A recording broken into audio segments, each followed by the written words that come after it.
And we are live. Hello, Christine. Hello. Hello. How are you doing tonight?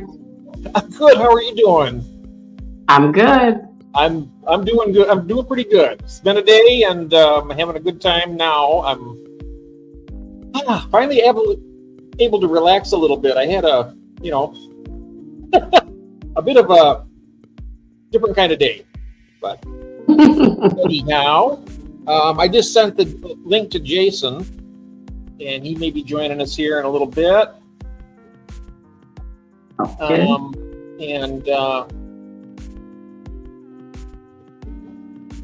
Let's see here in the comments. Whoops.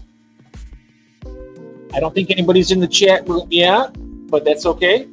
We have a replay crew that'll be enjoying this. Let's see if Jason makes it. Okay. So, we were talking earlier about doing should we talk about that on this? Do you think our idea? Why not? Who cares? Okay. We're still going to do it. All righty. Oh, here we got some people stopping in. Hello, we have Cabby and M&C Aquatics. Hey, Mike. Hey, Cabby, how you doing? We're just getting ready to talk about doing a little bit of a interesting project. We're going to think about doing a collaboration video, Mike. This is something I think Mike would really enjoy too, because he's like us. He's not a spring. He's not new to the hobby. He's been around in the hobby for a long time. We're thinking about doing a comparison of the equipment we had when we were kids for our aquariums and compared to what is available now, to show the how it's all come along like that. And it's actually Christine's idea. Christine mentioned it, and I was like, wow, that's a great idea.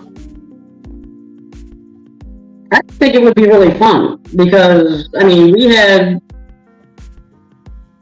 can say that we had substandard equipment compared to what's available today, but in the same token, that substandard equipment, it was pretty reliable. I don't remember ever going out and buying, Hello. Hello, Jason. How are you? Doing good. How you doing? Good. Feeding some fish. Oh, good. I'm doing better. I'm feeling good tonight.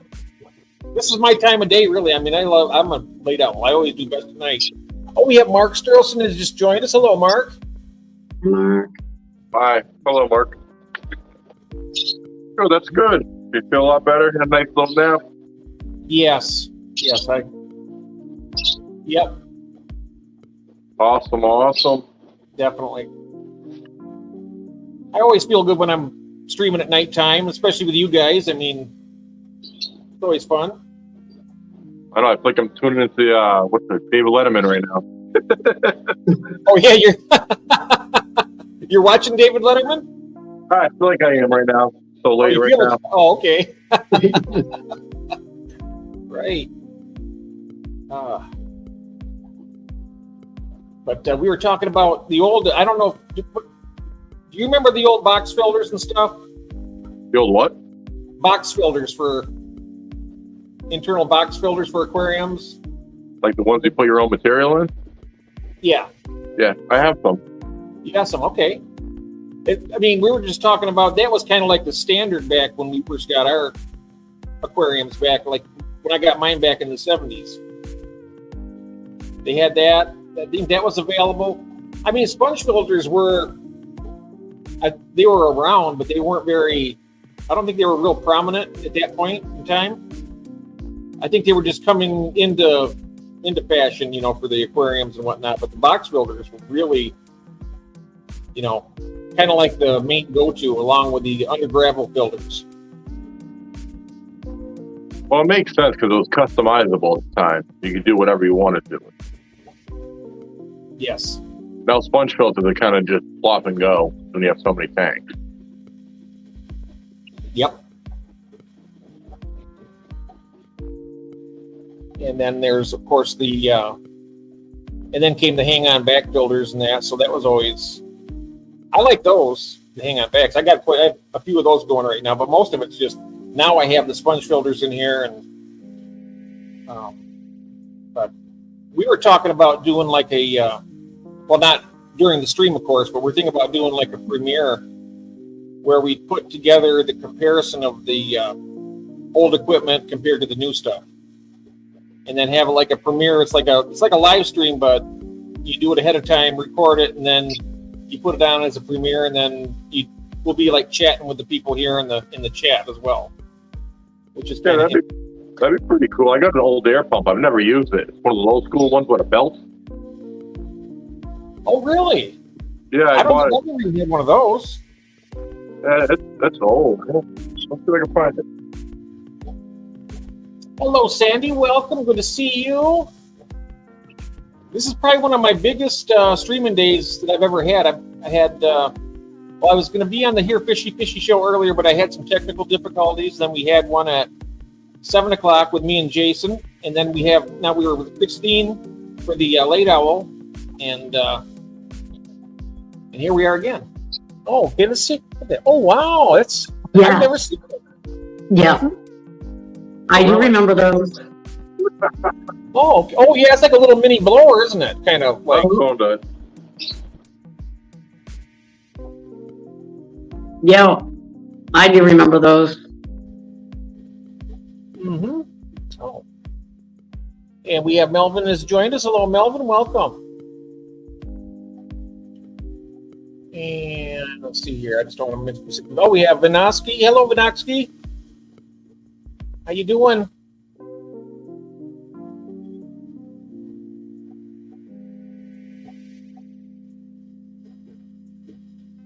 I remember my iPad used to do that a lot too. It would just turn me right on my side like that every time. I don't know why it does that, but.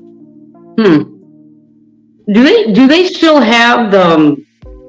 You hang on the box in the back where they have that wheel that rotates. Oh yeah, oh, you mean like the bio wheel? Is that, yeah? Do they still have those? Or are they still selling? The Marineland Penguins. We lost Jason. Oh no. I know when it went sideways. He said he only had 8% on his phone. I was hoping he had his charger for it. But he may come back, hopefully. But yeah, I got those right now. I got some going. The only thing of it is, all I have is my laptop. I really can't carry that. But maybe I can pick this up and kind of point it over there and see if I can do that. You can see in the back of, let me see here. Like right about there. I think that's one of them. Oh, okay. Yeah. And I wish my phone wasn't messing up on me so much, because I could log in here and take it around there and show you. Maybe I'll try and get it going here in a second. Maybe I can get it to log in. But Okay. Oh, hello, Kathy. Here she is. Hello, Fish Fam Link. All right. Yeah, we're having an idea, Kath. We're talking about doing a collaboration type premiere where we talk about the old equipment that we used to have back when we were kids, and then we got the new equipment, like the new lights. Like I remember the old lights back in the old days. I remember we just had like a regular hood. They call it. It's a hooded thing with the regular light bulb in it. Just the incandescent light bulbs, and then they had the tubular ones that were like, oh wow, that was like the hot thing for a little bit. And then they had the fluorescent tubes with the that was safe. Yeah. I didn't really like I didn't like the fluorescent ones though, because the ballast didn't last very long in them for me. No, they didn't. They were horrible. Yeah. We're pretty lucky now with the LEDs we got. Yeah, I think honestly, every time we had to get a new hood, it was because of that. The ballast would just go out. Yep. And for that, you'd have to replace the entire piece. Oh yeah, Yeah. I remember that. Yep. I'm not sure if Jason's going to make it back in or not, but we'll just continue on. If he makes it back in, I hope if you can hear me, Jason. I'm sorry you're having. I know your phone was running low on power. He said you only had 8%. That's not very much. No. Well, hopefully you can find us cord. Gil's from Australia. Hello, Gil. Welcome back, my friend. Hello. We're going to be having him on for a tour. Coming up in about, what is it, a week or 2 weeks? I can't remember which. We were talking on, we actually talked on the telephone yesterday. Oh, wow. It's through Messenger. Did you know that you can talk to anybody? It's free. I didn't know that you could do it in Messenger, but I knew you could do it in Telegram. Yeah, in Messenger you can. There's a little telephone thing there. You just, when you're on with somebody, just hit the little phone thing and it'll ring them up. Really? Oh, wow. Speaking of, Wow. the technology, can you imagine back? I mean, like we talked about this. When was it? Last week or the week before? We were talking about the old payphones and how expensive it was to make a phone call like 100 miles away from you. It would cost a fortune. Oh, you're saying in 2 weeks? Okay, yep. And now they got this all, like this. Just anywhere in the world, you can just pick up the phone and it's nice. It is. It's very convenient and very nice. The world's changing very fast. Yes. Yes, it is. Very, very fast. So how is everyone in the chat doing? I wanted to just taking a look here. Hope everyone's doing well.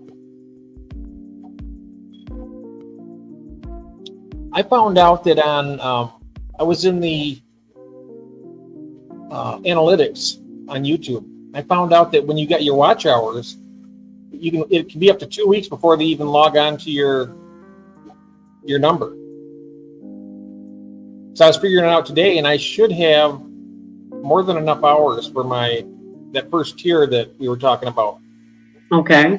Because I was only 39 hours away, and then I got 43 hours already today from what we did earlier, which was between last night when we were on, I was on, and then the 7 o'clock one. So you're saying that now that you've reached it, within 2 weeks they'll get in contact with you, probably via email? Is that what you're saying? What happens is they'll finally put my hours on to what I have coming to me, and then I have to hit the apply button and apply. Oh, okay. But yeah. Gotcha. Well, congratulations. Yay. Thank you. It's a big milestone. It takes a lot of work and effort, and you deserve it. Absolutely. Thank you. It's been a bit of work, but it's not terrible though. I mean, I've had a lot of fun, and yep. Gil's doing some water changes. Yay.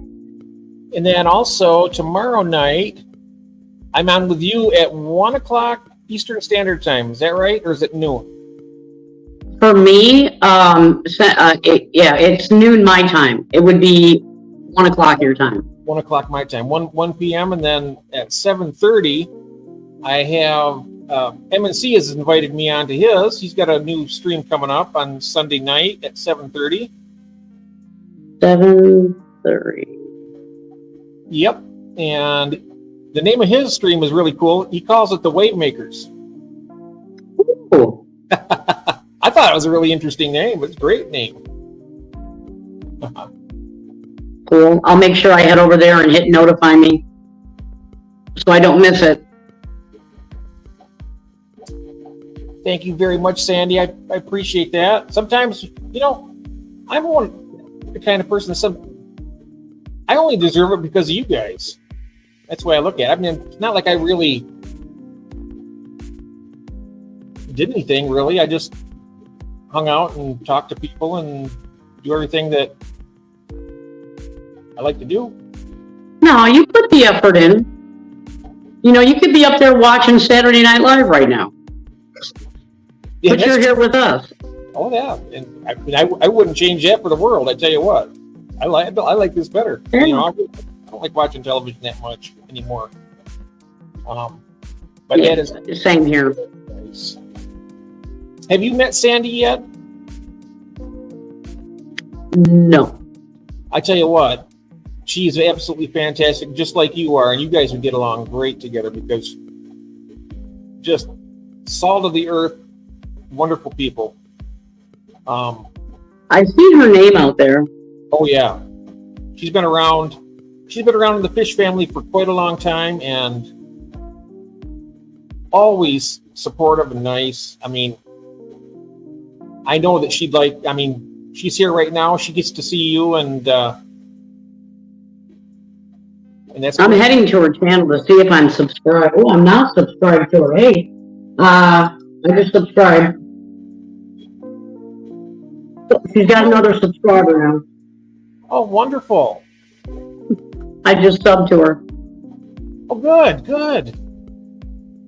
And I've got to let a short play and make a comment so it sticks. So hang on a second. That's what I do too. When I go on do it, I'll watch one of the shorts or even a video and leave a comment and a like and stuff like that. I learned that from Stubbs because he told me, he said, it's not enough. I mean, if I go to a channel, of course, when I go to a channel, I like to watch it anyway. But it's, But he's right. If you go to another, if you go to another channel and you just hit subscribe and then leave, YouTube will definitely take it away. And I can't tell you how many people have done that to me. And then when they try to find me, they have to wait until they see me again. They say, I did subscribe to you, but it dropped. And I'm like, well, that's because you were in a hurry to subscribe to other people and you didn't watch a video. Mm-hmm. And I've been guilty of it too. Because I'm like, I really wanted to go back and watch that channel, and I can't find it. And it's dropped. So then I've had to wait until I see that person again. I'm like, that's the person I wanted to subscribe to. So I'd have to go back. And it would say that I was subscribed. So I would unsubscribe. I'd go and I'd watch a whole video and then click subscribe and leave a comment. And then it would stick. Yes. YouTube's funny that way. It's like they have a little loophole to where if you don't do things just right, they will literally take away those subs. And I don't think they should be allowed to do that, but they do it. Yeah. Well, it's in their best, as a business, it's in their best interest to prevent as many subs as possible. Because the more subs they get, the more people get monetized. The more people get monetized, the less money they make. I'm not sure if that's how it works or not, but I'm just assuming that they prefer to have people watch videos and not get paid rather than to get, any type of... Am I making sense with that? I don't know if I ever not. Well, yeah, I get what you're saying, but it still doesn't seem like it's fair. Oh. But if I want to subscribe to a channel and be able to go back and find it and watch it later, as somebody who is a subscriber, I don't think it's fair to us that you take that sub away because now I can't find the channel. Yeah. Do you see what I'm saying? It's not fair to me. And that's happened to me several times where I see something, I'm in a hurry, I hit subscribe because I want to be able to go back, and they give me, I think it's 24 hours to go back.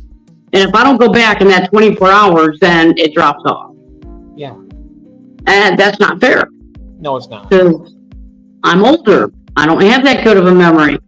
I can't remember the channel name. Say with me. Quit doing that to me. Don't make me write everything down. Come on. Yep. But that's another reason why when I, as you notice, I think pretty much everybody on here right now does have a wrench. The reason why I do that is if people want to support each other, they can actually not leave the stream even. They can just go to the channel. They can even watch a short and then just hit the back arrow when they're back here. And that way they can get the view in. If they want to support somebody, they can do that and give them a subscription. And Kathy says it prevents bots from subscribing. Ooh. Okay, well, that does make sense then, I guess. Yeah, I don't think of stuff like that because I'm old. I don't think of all the computer reasons why they do that. I just look at the inconvenience for me that I can't find the channel again. It is. That makes sense. Very inconvenient. I agree. It's, but it does. I guess they have to know it's an actual human being that's doing and the only way to do that is to actually leave a comment and hit the like button. That way it makes sense. It lets the algorithm know that it's actually a human being rather than just a bot going. But that's a great, I didn't even think of that, Kathy. That's a good point. Yeah. That's a good point, yep.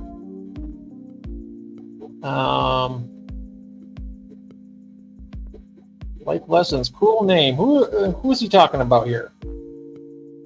What's the cool name, Melvin? Do you know who he's talking about? Mm-mm. Yeah.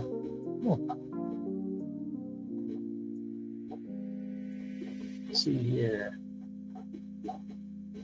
I can subscribe, yeah. Yeah.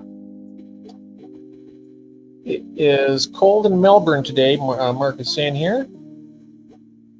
Maybe he's talking about Firemouth Island TV. Oh, yeah, that's it. Firemouth Island. That is a great name. I sent him some Firemouth cichlids. And that's why he's heavy into the Firemouths now, because I think they're became one of his favorite fish when I sent it to him. They are cool fish. That is a really pretty fish on his avatar. What is that a cichlid? That's a Firemouth cichlid, yep. That is gorgeous. Those are like the ones I sent him. I sent him 2 of those, and then a black molly, and then I sent him some blue star endlers, and then a albino pleco. Aww.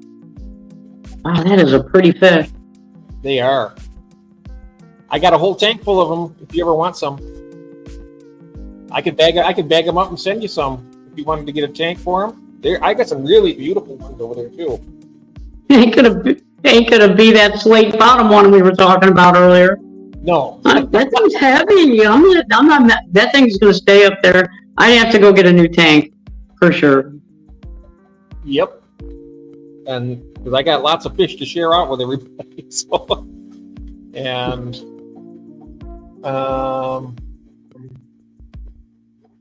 yes, you're absolutely right on that. 100%, just like you, Melvin. There we are. This is a really nice night just to relax and just be with everybody here and talk to everybody. Sometimes I run out of things to talk about, but sometimes it's good to just hang here and then just interact with everyone. Yeah, I was thinking about what you guys were talking about yesterday about your backup plan in case of bad weather, in case of in the winter ice storms, stuff like that. Yeah, I started really thinking about that, and I'm even considering getting like a backup. I just bought that air pump, and I'm actually considering getting a backup already, just in case that should ever go out. Oh yeah. Like, I got my pump here, so if it goes out, I have, I got the repair kit for that one. I mean, if it ever goes out, and it's supposed to be. And then you got the extra. What's that? And then you have that extra. Yeah, and I got the extra, yep. So when it goes out, smart. Put the extra one on there, get it going, and then fix the other one and have it ready for the next, and then probably have to get another repair kit in case that one ever goes, just to keep it going. But luckily, they say that these pumps, there's been reports going over 20 years without being, going out.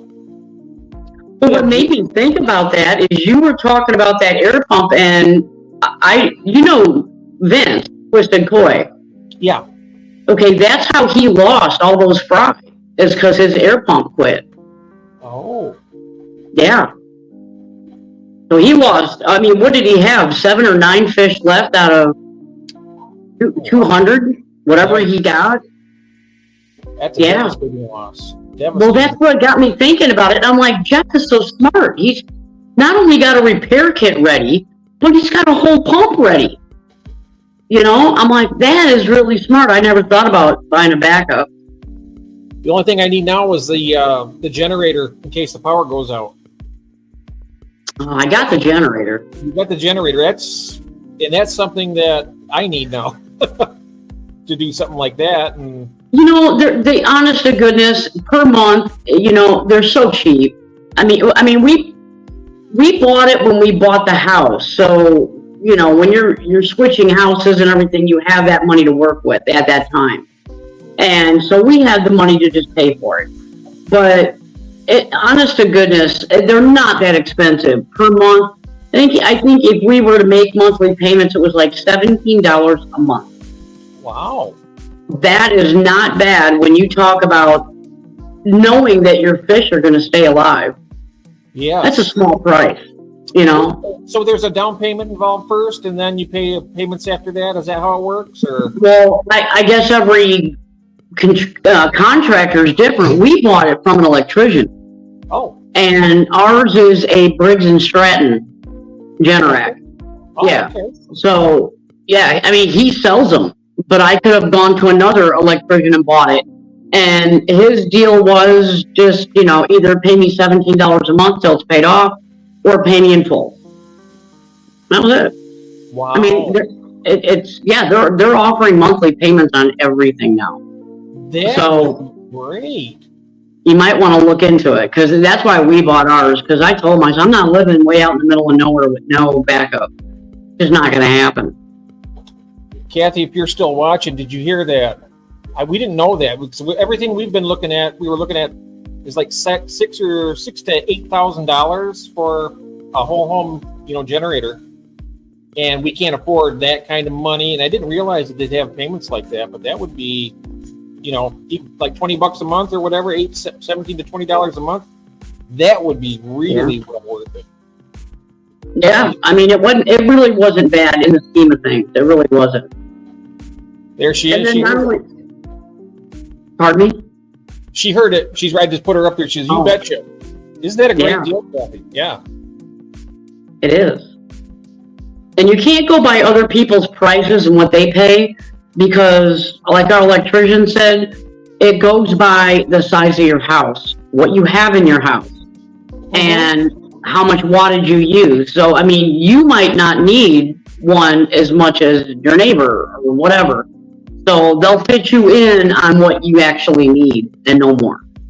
So I'd at least check into it. What do you got to lose? I'm going to look into it, definitely.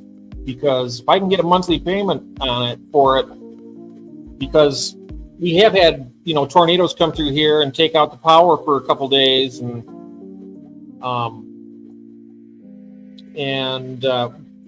we need to get something like that, definitely. That way.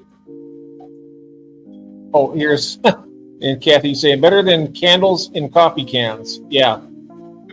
Yeah. I can't make my coffee if I don't have power, so I gotta have that. Is true. That is true. Yes. Here we are, and so I'm going to do that. We did, like you said, I did get the backup pump and I got the repair kit. So now having that, it would probably pretty much take care of, knock on wood, any problems that I could have down here other than, having a tank. Well, yeah, what if you got an ice storm that knocked you out for 2 weeks? We've had that happen here. 2 weeks is a long time. I mean, you're gonna sit and blow in your air hoses all day long until they stay alive. I mean, what are you gonna do realistically? So, I mean, you gotta have a backup plan. Yeah. And those are awesome. I mean, you could be like the only guy on the block that's got lights, at night and everything, and your heat's still going, everything's still going, and you ain't got a care in the world, and your whole block is like, dark, and they're struggling. I mean, why be like that? Be the one that has got the generator. Everybody be knocking on your door, though, I guarantee you. Probably Be like, oh, you're my new best friend. Yeah. You know how it goes. Yep. Never said a word to me in 18 years, but now you're my best friend. Exactly. Yeah, I remember as far as I could see, because my closest neighbor's 3 miles away, but I can still see all their lights. So I know when we lose power and it's just dark. I mean, it's dark everywhere you look. And we're the only one that's got our garage lights on. Everything's lit up. And yeah, I mean, makes you feel safe. Yeah. It definitely is something I'm going to be looking into this real soon. I mean, like probably tonight. I'll go on after we're done and maybe just check it out and see. Well, there's a lot of companies that offer stuff like that too. But just remember, your electrician, that's probably, I think, the cheapest place, because I know when we started pricing them, some of them were a little bit pricey, and it was these companies who offer to sell them, and their own electricians will install them, and blah, blah, blah, blah, blah. We just called our local electrician here in the closest town, and we saved like $4,000 going with him. Oh, wow. Same unit, same everything. Oh, yeah. Wow. So electricians do sell them, and they do. I mean, some of them they do sell them, and they do install them, and it's a lot cheaper. I'm going to definitely check into that, and I'm going to check, like you said, with an electrician rather than a company that would, that does that, because that is a good deal. I mean, it was. Yeah, we got a really good deal on ours. Yes. I definitely want to do that. So.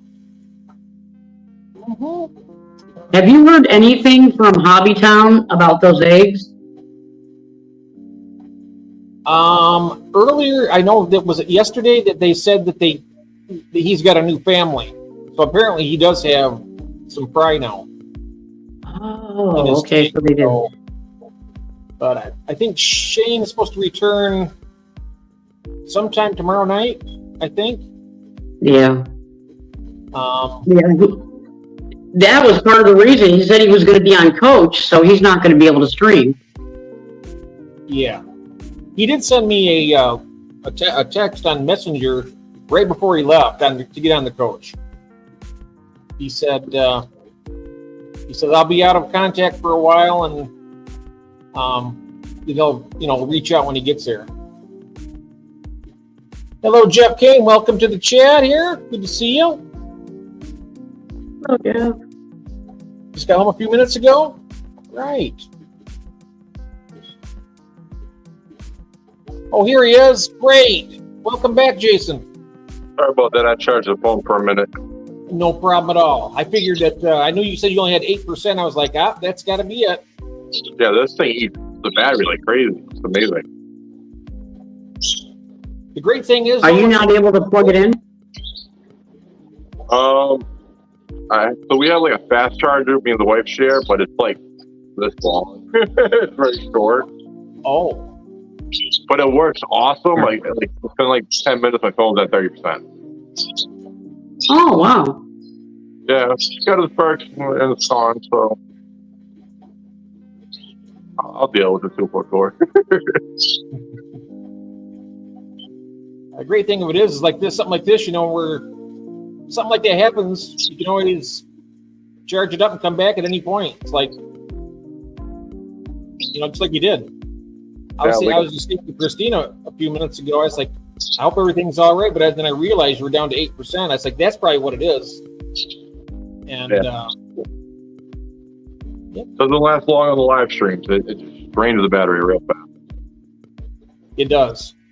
I used my laptop. I got it plugged in up here. I had to unplug one of my fish lights to plug this in for the laptop, because I've actually done a full live stream with it once. I think it was about just short of 2 hours, and it made it through it. But as soon as I logged off, it was like it went out immediately, which was, it made it. It made it. It made it. That's what matters. Yep. What were you guys talking about? Well, we were talking about generators and stuff. Because I have a backup for my air pump, and I have a repair kit, and then I have another big pump for the air loop. And then we were talking. Christine has a whole home generator. We don't have one of those.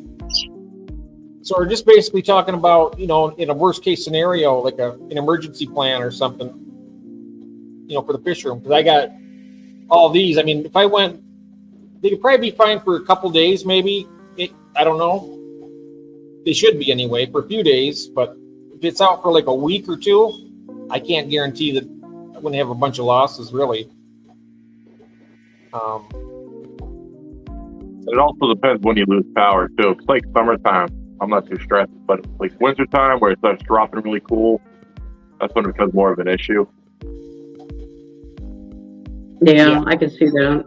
For me, it's just the opposite. I don't care what happens in the winter. I can have no air, no power, no nothing outside. I don't care. At summertime, they gotta have air. Oh yeah. No, where are you located? I'm sorry? No, where do you live? Like, what state are you from? In Illinois. Illinois. And I'm talking about my koi outside. It gets so hot. We had a 100-degree heat index today. And that, unfortunately, is becoming very normal. And, yeah, I mean, I've got a sail over the top of my pond, so it keeps the sun off of it. And I've got, actually, on my bottom pond, I've got 2 air stones running at the same time. And it's keeping my pond about 76 degrees, 75, 76, which I'm really happy about. Fish have got the zoomies. They're all over that pond. Yeah, so they're happy right now. So I just want to keep them that way. If I lose power right now, and I didn't have that generator, it would not be good. Because I have that pond packed. And the warmer the water, the less oxygen is in the water. So, Yeah, ammonia spikes and everything else burns up. Yep. The cooler the water, the more oxygen is. At least that's what I've read anyway. I mean, I could be wrong, but that's what I've. No, you're right. Yeah. Now, do you breed koi too, or you just keep them as pets? I just keep them basically for my own personal. However, they did breed. And I do have babies, but that was on them. It wasn't a breeding that I tried to have happen. Let's put it that way. Yep. But I got some pretty awesome looking koi out of it, and I'm super excited to see how they develop. I've got them in the bottom pond. The ones I didn't really care to watch grow on, I threw them out in the 1/4-acre pond. But the ones I really want to keep an eye on, I have back here. So I'm pretty happy about them. It's definitely a pleasant surprise. Oh yeah, it was. It was. I'm sorry. Keep going. No, I think what started it is we knew there was a difference in temperature. The front pond was sitting at about maybe 72, and back here it had already warmed up to about 76, 77. And when we took the big koi from the front pond and we put them up here in the top pond, not the bottom one, but the top one, it only took 2 days for them to spawn. That was it. Yeah. That's exciting though.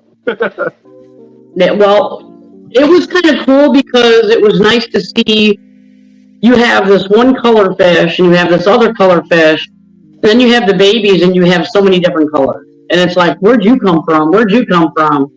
It's just, I mean, I got a Becco out of it. And I don't even have a Becco in there. There was no Becco in that top pond, you know, and it's just all the lineage when you breed koi come out.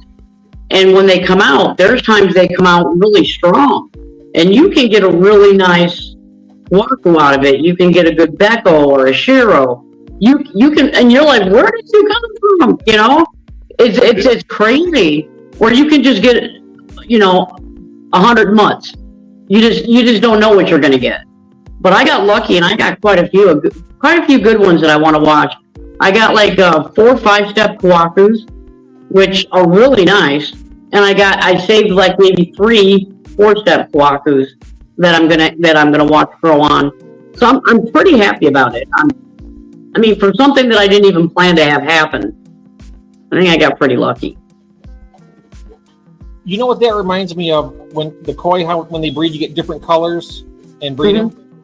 What that reminds me of is Caridina shrimp, because I know that people take those and they mix those and they get some really spectacular. I mean, like if you do like Neo-Caridina shrimp, it kind of gets you know, it might revert back to a wild, so it's like a brown color a lot of the time. Sometimes you might get a couple blue and a couple red or whatever.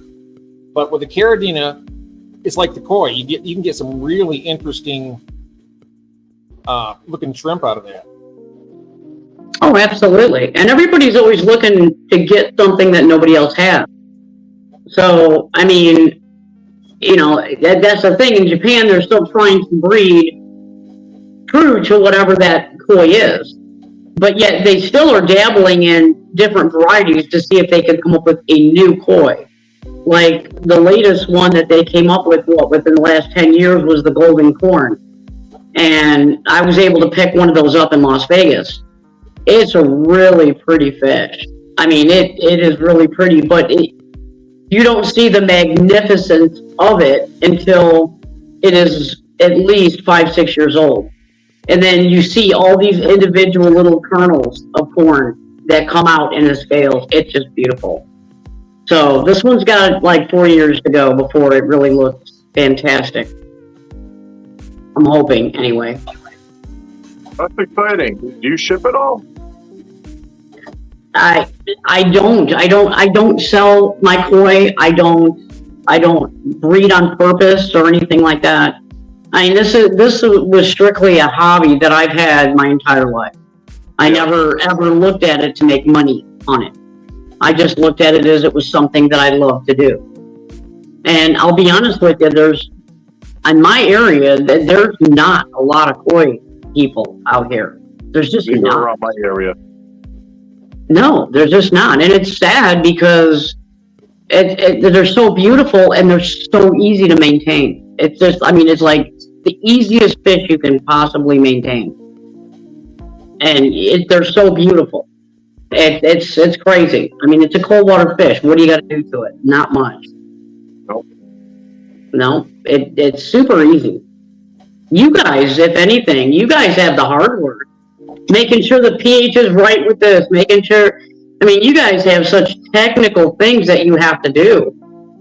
For the koi, I don't have to worry about any of that.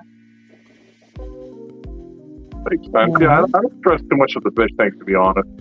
I really don't check my levels. I just do a regular water change once a week. That's pretty much it. Oh, that's not bad. Not because I do the same thing with my ponds. I'll flush them out, and I mean, I'll do like 1,000-gallon water change. Wow, how big are your ponds? The bottom pond is almost 4,000 gallons, and the top one is 5,500. Those are some big little ponds.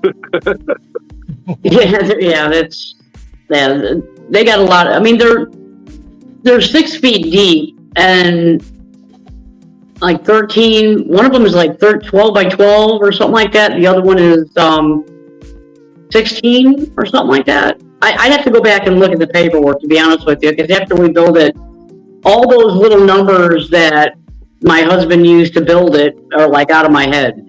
Yep. So I don't remember the exact amount, but I know we caved them in the middle. So as you get in the middle, it's a little bit over 6 feet. But by the edges where the shelvings are, that's 6 feet.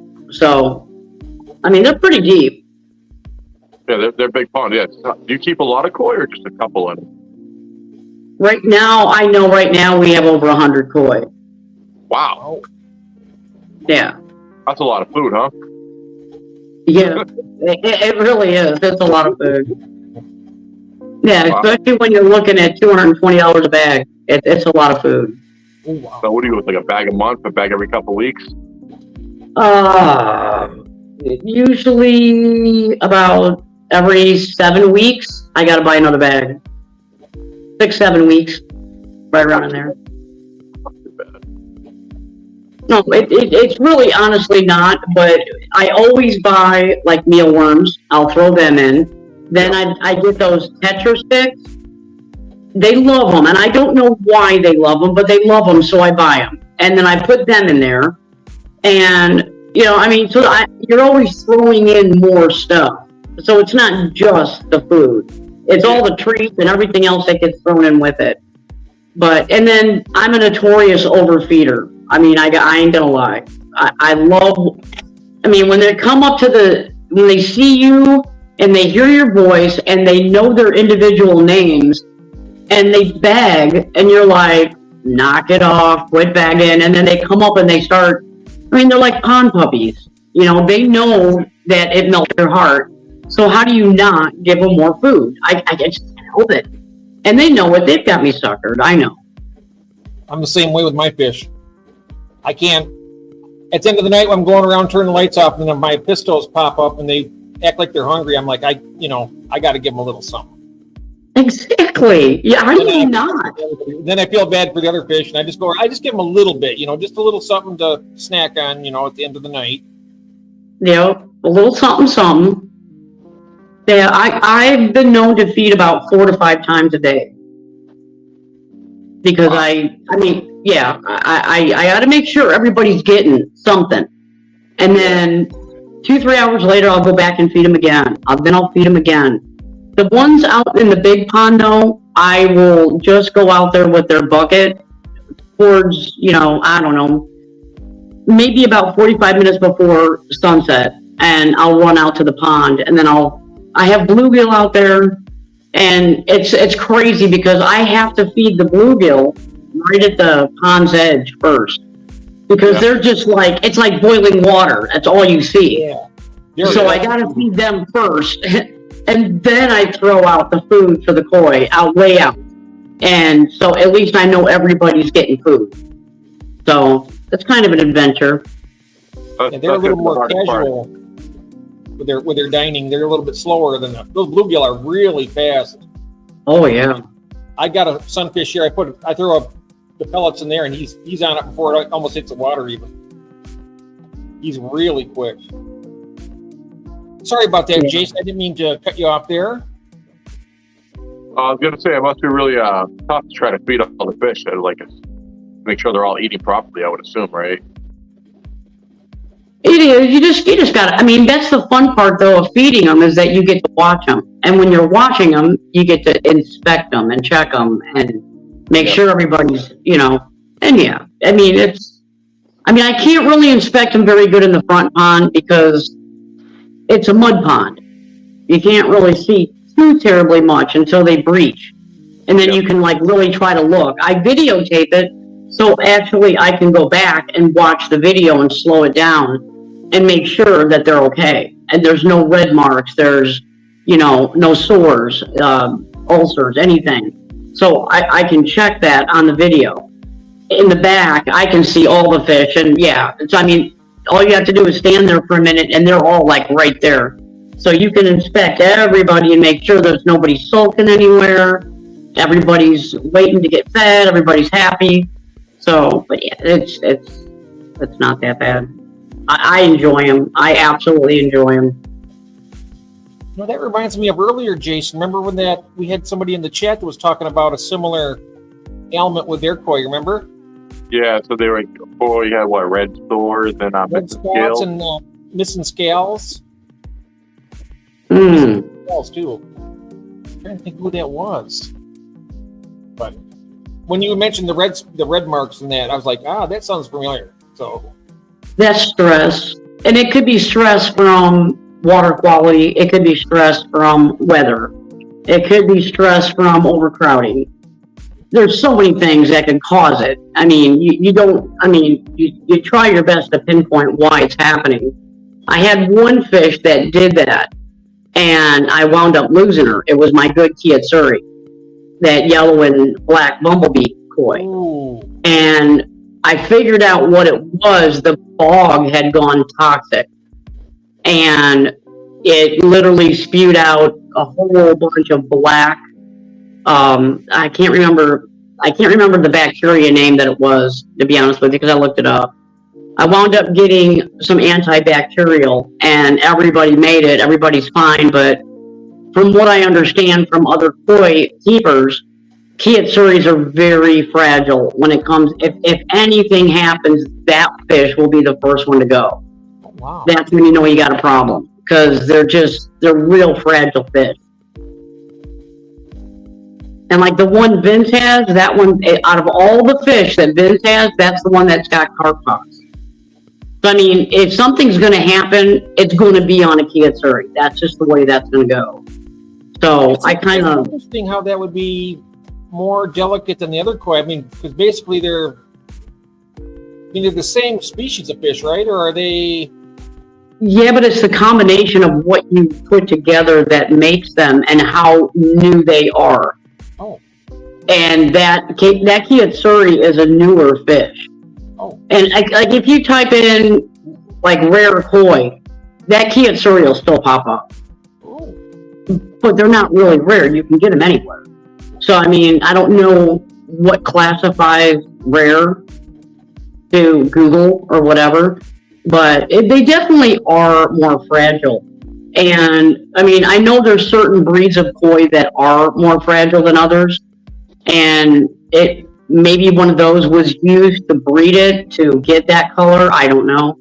I never really dug down the rabbit hole to find out, but I just know that they're more fragile than other fish, other koi. Like the original koi that they had, that the Miracarp that they made all the koi from, that thing will outlive anything. You can put it anywhere. You can have it'll ward off anything. I mean, they're very strong, hardy fish. And as you start breeding and you start making all these different breeds, that's when you're starting to compromise. Just like dogs. I mean, every time we make a small dog and we smash their nose in and make it look this way or that way, guess what? Now they have allergy issues. It's still a dog, you know. Why does this breed have allergy issues and have like prone to blindness, prone to, you know, it's because of us and how we breed it to make it what we want it to be. We compromise their immune systems and stuff and make them weak. The Dalmatian, they're like mostly deaf, aren't they? Well, yeah. Yeah, a lot of them are. And there's a lot of breeds that are prone to that. I find the biggest issue to be, though, with a lot of sensitive fish, the animals, is just there's too many recessives packed into the same inbred animal. Then the fish, dogs, cats, whatever animal, their immune systems are trash. They become so trash because they're so inbred, just that recessive trait. And I've noticed that from breeding reptiles. I used to breed leopard geckos called the Alpha Blancos. They were 4-gene recessive. The amount of deformities that would come out of them was ridiculous. Certain fish I bred that were recessive, deformities. It's just, I've noticed across the board, certain dogs, people breed recessive. It's too much inbreeding. And the fish, the animal, whatever, it's just their immune system get compromised. They're a weak fish. Get an albino out there. You don't see albinos living in the wild. They're just too weak. And they also they show up better in the water, so the predators are able to see them easier. And that's there's sensitivity to light, the albinos and the latinos, so it's more problems. So they don't thrive like the other animals will. And then here we are going, oh, you look pretty. Let's attack you and breed you again and again and again, so we make a certain color we want. And like, oh wow, this fish is really sensitive. Don't let the water get above 90; it'll die. Yeah. Oh yeah. Yeah, you know that's how it starts. I mean, it's just because of us. Yeah. They would never exist if it wasn't for us. That's the thing. Hey, exactly. That is true. Yep. And saying albinos don't blend. No. Like the flower horns. I mean, they breed those to have that big nuchal hump on their head, you know. Even now they that- have weak immune systems. Yeah. Like, I can't tell how many of those I've had die of. I've sold at Petco, and they start off strong. As they got bigger, though, they just got a real weak immune system. Kept constantly getting sick, diseases. They're not bred for how they're supposed to be bred. They're just bred for looks. You know? I personally don't like them. They look, I mean, that big, huge bulb on their head. I mean, I'm really not that fond of it myself. Yeah, that's the appeal of them. People love it. They call it the cock, K-O-K. Yep. Oh, they have Yep. Yep. Yeah. Yeah, cock. So they have those what? Huh? Those tamasubas. Is that how you say it? A tamasuba.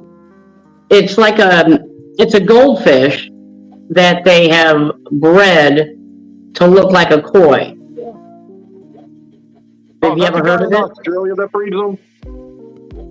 No, I believe it is Danishi out of Japan. Okay. Yeah, Danichi. I think he's the one that started that Tamasuba. I don't know if he started it. From what I understand, from what I heard, he has them and he's the one who's perfecting them, from what I understand. But it's a new breed of goldfish, and I don't know if Jeff could look it up, but it looks like a ball. It looks weird. Which one was But that? it's like, What type of goldfish was it? it's a Tamasuba. Tamasuba. Let me see here. Let me look it up. Yeah, you would probably, you might have better luck looking for it if you looked up a Danichi koi farm in Japan. Okay. You know how to spell that, Tamasuba? I knew you were going to ask me that. I bet it's Tamasuba. Let's try this. Nope, that's not it. Tamasuba. I tried it. Tomasuba.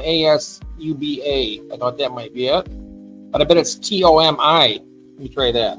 Could be. Suba. Let's try that out and see how that works.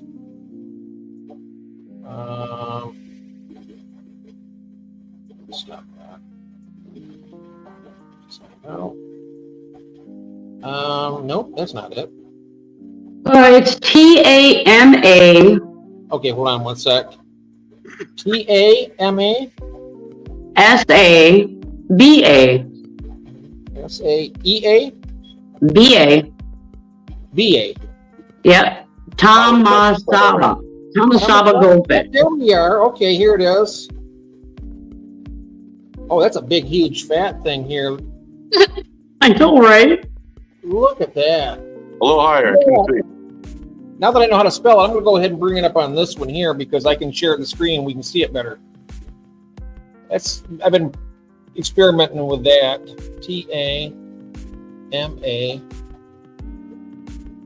Tamasaba. Yeah. Tamasaba. Okay, there we are. Tamasaba goldfish. Yeah, they actually have videos up if you click on the page. Yeah, let me do that. I'm going to click on that.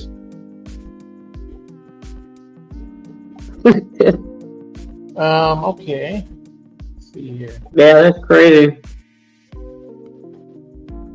So, well, here, oh, shoot, where you at, guys? Well, I clicked on that, and here's a video. So I'm going to share the screen. Oh, this is not even, this is... I'm on the Tamasaba site, and it's showing the smallest aquarium fish video. I'm on Kodama Koi Farm, Oh, here's one right here. Okay, here's one that'll work. I think this is it. So let me go ahead and share the screen. I think this will work.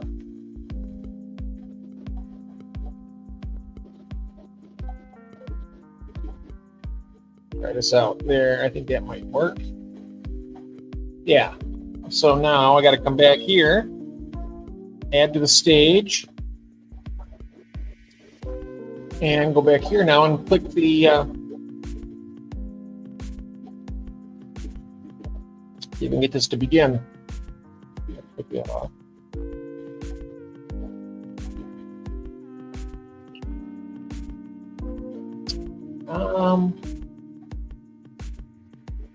Not exactly. Interesting.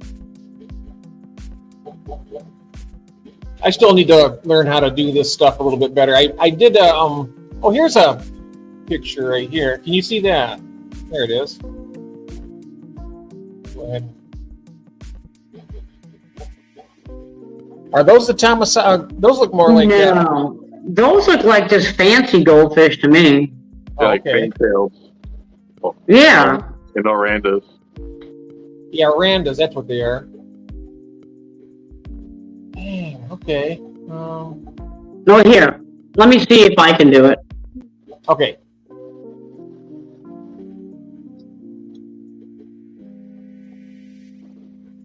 Oh yeah. There, I'll try to lower that a little bit. There we go. Can you see it? Yeah, I do. Okay, here you go.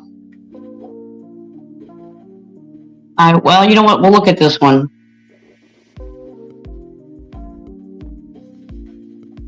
Oh wow.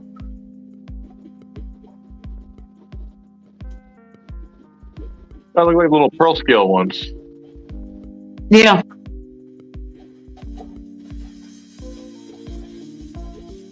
They are chunky little buggers, aren't they? Oh, they are. Like golf balls with fins. Yeah. Yes. Yes. Actually, that's exactly what they look like to me. That's exactly what they look like. Because what they're not showing you is they're not showing you how big they are compared to your hand. Yeah. They're pretty big. They're pretty big. Yeah. They do that. Yeah, they're just giving you some kind of a real quick, oh, here, let me give you some like bird's eye view of these fish and not really show you how big. And I know that a couple of people that have bought them, and they said they're just like fat things that are wobbling around the pond. I'm like, oh my gosh. But people want them. I mean, you know, it's definitely not a fish you're going to want for a tank. It's definitely a pond fish.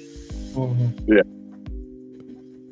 I love goofy stuff and different things, though. I don't mind something stupid swimming around the fish run. Yeah. You know what I mean? Yeah. Yeah. The personality will look so stupid. Oh, people are falling in love with them because they're like, oh my gosh, that's adorable. I got to have one. Yeah. Like Jeff Kane here, he breeds the black Moors, and those are pretty cool looking too. Oh, I love black Moors. Yeah, he's got some really good quality ones he sent to Skull.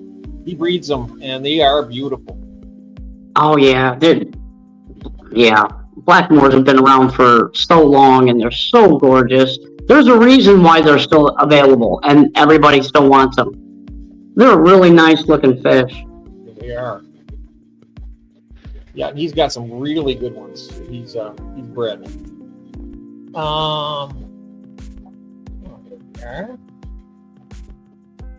Just going through the chat here. We got some people. Stephen P joined us, and we have Jason H. June, that's funny. And what was she giggling about? I must have missed something. No, I'm thinking she's at the video, watching them wobble around. Oh yeah, that's what I'm thinking she's talking about. It's funny when they just kind of wiggle in the water. They don't really swim. They just kind of like shake their bodies. Yeah. Shake their bodies. But they're cool. And Jason H there, hello. Just run down here and make sure I didn't miss anything. And so far they've been a hardy line, his Black Moors. Yeah. I know Curtis is loving his. When he got an unboxing of them and did them. Does Jeff breed any Orandas at all, or Lion's Head by chance? Or just Black Moors? I don't know, Jeff, do you breed anything else other than the Black Moors when it comes to goldfish? I've been trying to find really nice Orandas or Lion Heads, but I find like nice ones. Oh, he says not yet. Okay. Well, let me know when you... Yeah. Because I'll tell you, when Jeff breeds something, you know it's going to be a quality fish. He's got a good reputation for the stuff he does. And I know that there was a fish that you had that Curtis was telling me about. I can't even think about it now, but I was going to check and see about getting it. It's a live bearer. But for the life of me, I can't think of the name of it now. But he told me he sent you some Yucatan sailfin mollies. Yeah. I don't have those. I'd love to get some of those. I wish I had them. I used to have another sail. It wasn't the Yucatan one, but it looked just like it. It was a wild sailfin molly back in the day. But it wasn't the Yucatan one. They were pretty, but... Yeah, your friend breeds them. Who breeds them? Skull does. Curtis from Skull Aquatics. Okay. He breeds those. He also breeds the trout goodiad. That's another thing I want to get. Another fish I want to get. Live bearers. They are beautiful. They look like little trouts, you know. Yeah, I've had them in the past. Oh, have you? Yeah, I got those. I've had the red tails, the Amica Splendid, and the trout g'day. I can never remember their scientific name though. Jeff says here, I want an Oranda line, but I'm not ready to drop $1,000 on a pair of goldfish yet. Yeah, that's expensive. That's why I was hoping Jeff had them. Spend it down. Whew, yikes. Whoa. Oh, and then Craig says, I killed ours, Jeff. Oh, no. Were those the Orandas that we're talking about here, Craig? $1,000 a pair. Goodness gracious. Definitely did, Craig. Everything in Australia is expensive, though. My goodness. I heard they can't do koi in Australia, just goldfish, right? Oh. No, they got koi No, in that's- Australia. Yeah, they have koi in Australia. Yep. I thought only certain parts so couldn't have. It was in New Zealand I'm mixing it up with. I know one of them couldn't have koi. I think there's certain areas in Australia that can't. Yep. He says, yep, it was the Orandas he had. Ooh. So if they're $1,000 here for a pair, it must have cost him more than that over there. I can guarantee it, probably. Oh. I didn't want them to start with, to be honest. Bill did. Oh, okay. Oh. Yeah. You know what? Happy wife, happy life, right? She wants them, you get them. Dead fish, soft wife. Unhappy life. Oh. And Cabby, I have heard people say that, what Cabby is saying, Oh. that the Tamasaba, it'll block your bottom drain if you don't have a cover on it. I have heard people say that Oh, wow. because I guess they're small enough to fit underneath the gap that you normally would keep your bottom drain for your pond. They can get underneath that. I've heard people say that. Yikes. Gil's in Australia. He says there's only 2 states here you can have koi. Oh, okay. Yeah. I don't know. Gil, have you ever seen the channel called Rumble's Fish Room? His name is Rumble, Rumball. He's got a koi pond, so he must be in the... I'm not sure exactly where he's at. He's near Perth, I think. if that's the name of a city or a town. Perth? Nope, you haven't heard of them? Okay. But I'm wondering if that's one of the states that you can, otherwise he's keeping a bunch of really nice looking koi illegally. Better be quiet about that in case. I was gonna say, you might not want to say anything. Like, sorry, Brandon. Laugh to the Jeff. Oh yeah. He Craig, he did scream. He did stream about a week ago. Rumble did. Yeah, you're right. He does have to do more. Okay, the guy. I'm sorry. It says in the home state of Victoria, you cannot legally keep koi. Okay, the one I follow is from Western Australia. Yep, Perth is the capital of Western Australia. Koi are legal here. Yeah. Mm-hmm. Okay. Yeah, because I saw a video. I watched the guy that bred goldfish in Australia, but he bred them to look like koi. It's kind of neat, the pattern and the colors he developed. Oh, wow. Yeah, that way you could have a koi looking like goldfish. I forget which channel it was, but it was neat because he had a lot of weird colors of goldfish going on. Oh, wow. You know what's really cool also is you get the live bears, they get coming out with all the koi colors for like swordtails, platies, all kinds of stuff. And they're really, and it's colored really very similar. Like they have the one, what is it, the Kohaku?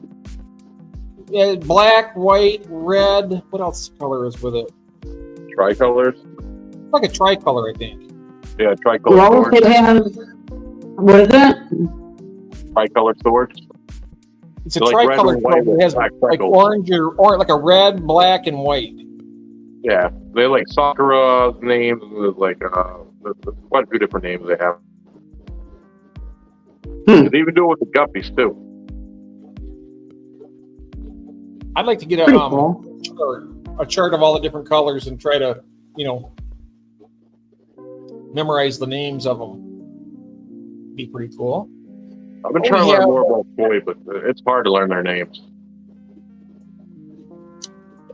Hello, Mike. This is You get used to it, though. in LA. Yeah, I'm trying to learn it. It's hard. But I picked up 2 koi a couple weeks ago. I want to pick up like 1 more, but I'm trying to learn them. Confusing. And then like Japanese words, I don't know. I don't know if I'm just retarded or what it is, but I just get lost.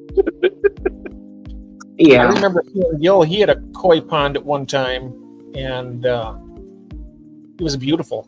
He had a video about it. And he was pretty, as I remember, not trying to open an old sore wound or anything, Gil, but I know that was kind of affecting you because you really loved that pond.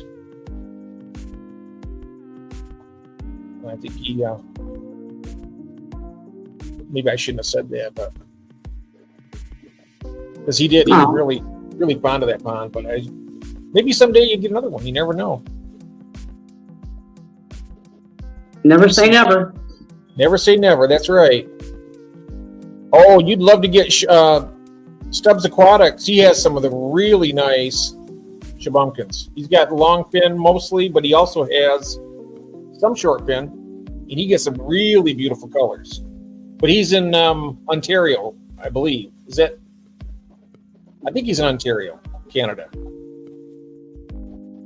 So it'd be kind of difficult with the shipping and whatnot, but I think it's possible. I was supposed to send him some Precos, and I trying to get all the paperwork around for it seemed like they make you jump through so many hoops.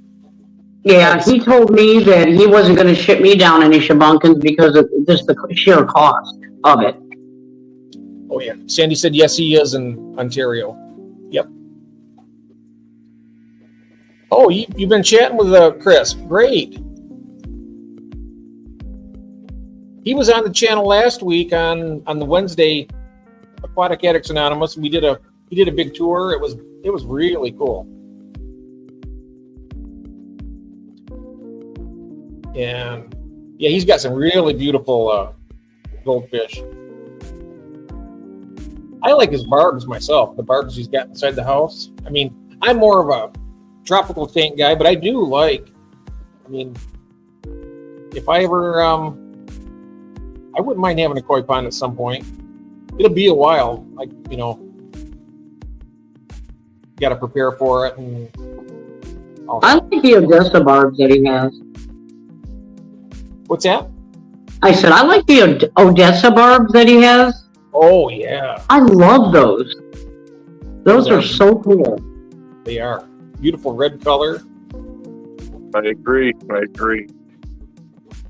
But I like the tiger barbs that Jason has here. He's got some of the green platinums that they're beautiful. Oh, really?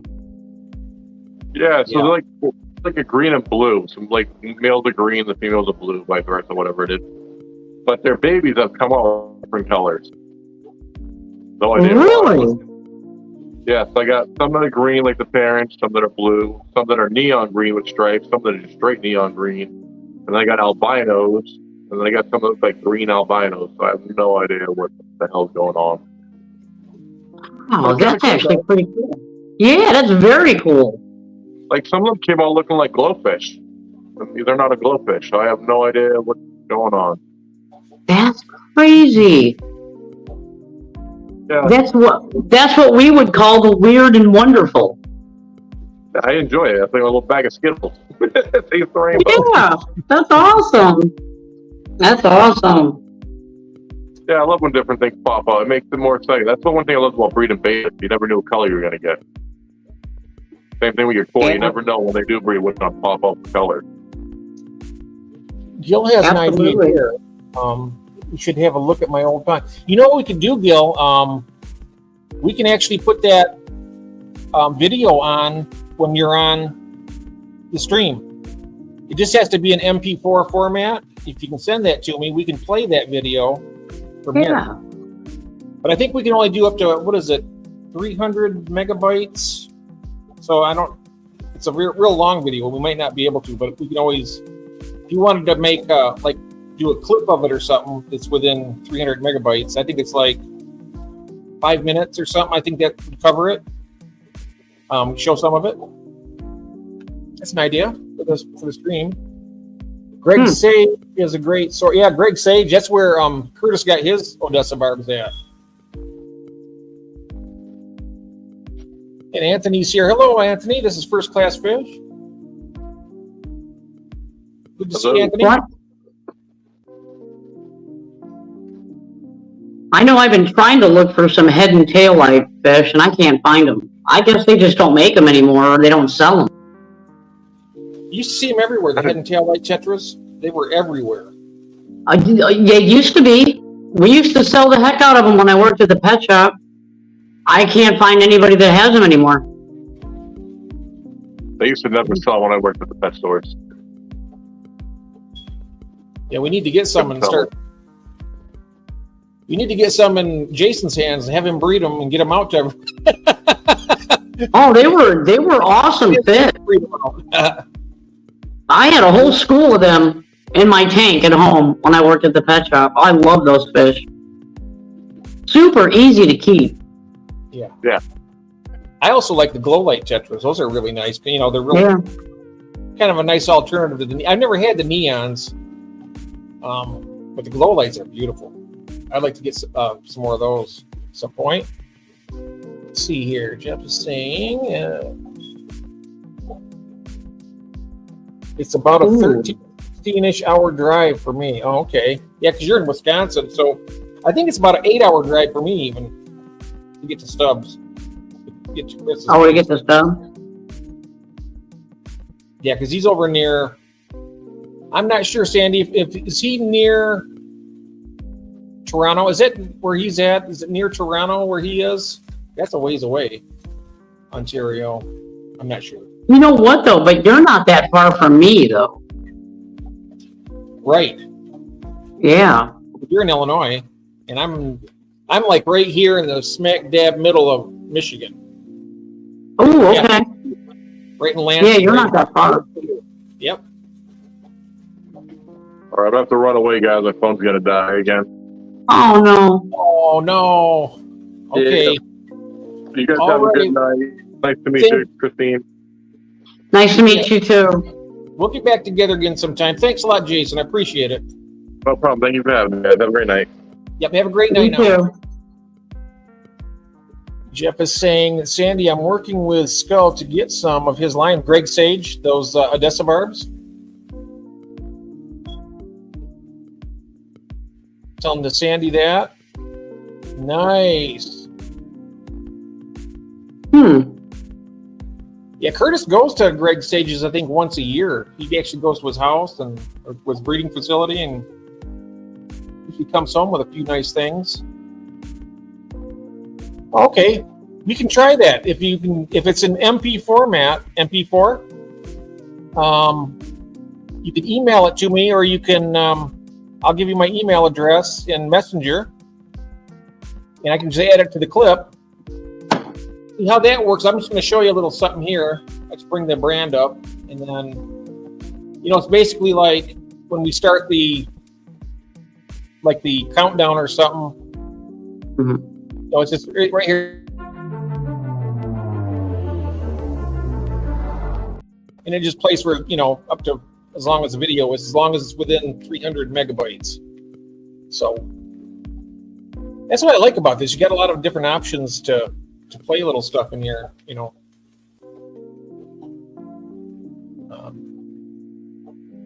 little videos and clips and all that. Even pictures. I could get some, like if we had fish pictures, we could just add it in here and do that. So let's see here. Oh yeah, Skull's supposed to pick some up from Greg Sage. Oh, okay. I think he already has some from Greg Sage, but he's gonna get some more, it looks like.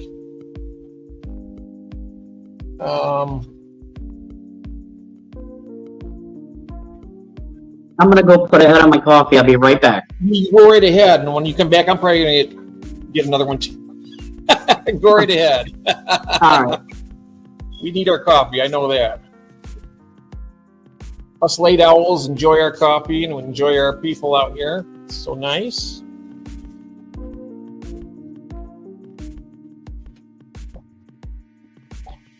Skull replies to me when he's not working or on a stream. Yep.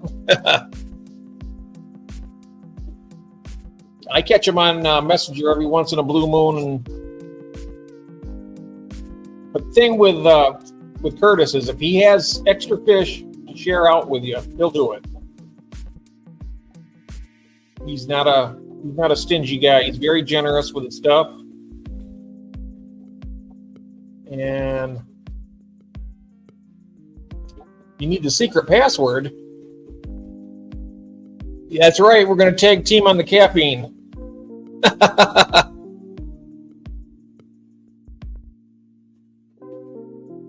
It keeps me going. Nothing wrong with that. Odessa barbs. Ooh, yeah.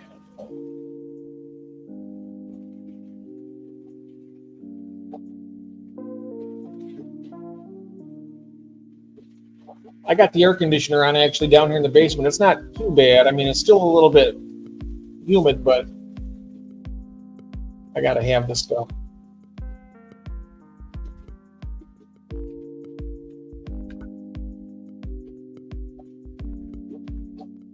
There we go. Night owls and fish. Hit the jackpot. There you go. Welcome to the stream. Yeah, we love our fish. We love our hangout here.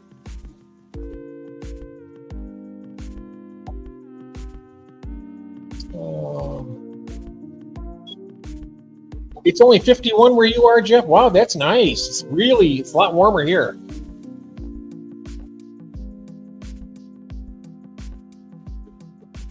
Craig says, I'm about to tag team a full bowl. There you go. Now, I forget what state you're in, Anthony. You're in Texas, right? If I'm not mistaken. I know it's hot down there. No, you're in Louisiana, aren't you? one of those southern states. 8 jobs done and dusted. That's good.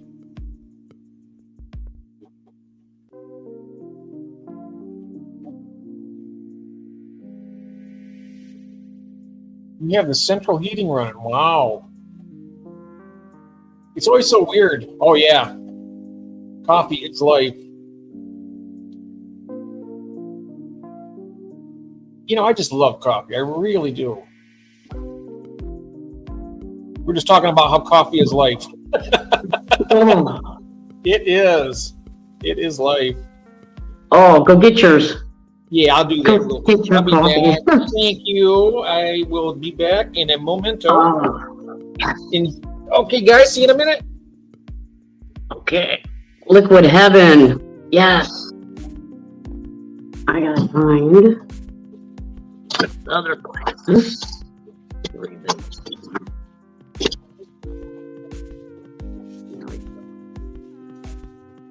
You see it.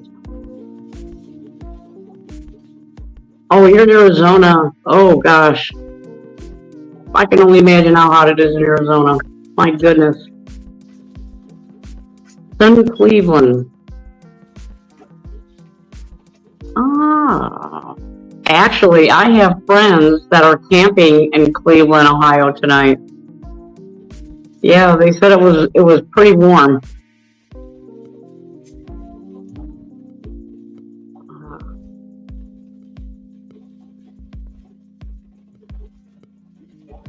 Ooh, we're gonna talk about Jeff while he's gone. Okay, let's do it. He is a great guy. I'm not gonna say nothing bad about him. No, no, no, no, no, no. You're not gonna get me. Nope. No.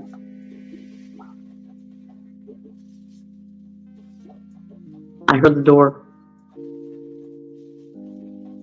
Yeah, he's gonna help me out tomorrow on my channel because Shane will be gone, Maureen's gone, and Chris is going to be babysitting because that's, I guess, Canada's 4th of July this weekend. So I will have nobody streaming with me at noon tomorrow. So I asked Jeff if he would stream with me, and he so graciously said he would accept. So he saved my butt. I'm so happy because that would have been a single stream and probably would have turned out disastrous.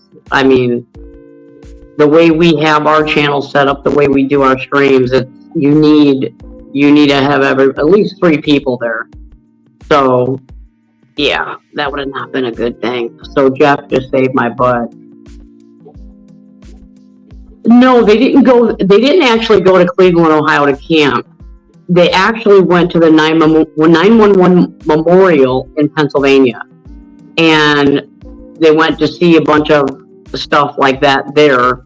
And then they're on their way back now. But they got as far as Cleveland, and that's where they're camping tonight. But yeah, their channel is A-Frame Daydream. And yeah, so she's stuck in Ohio right now. So and in the morning, they'll go ahead and they'll leave and they'll probably head back and they'll be back by tonight. Because I think Cleveland, if I had to guess, I'd say you guys are about 6 or 7 hours from us. So it shouldn't take her very long. I think they're going straight down 30, I think is how they're doing it. I'm not really sure, but no, they didn't go to Cleveland, Ohio to camp. No, they didn't do that. Oh wow, not a cloud in the sky. Nice.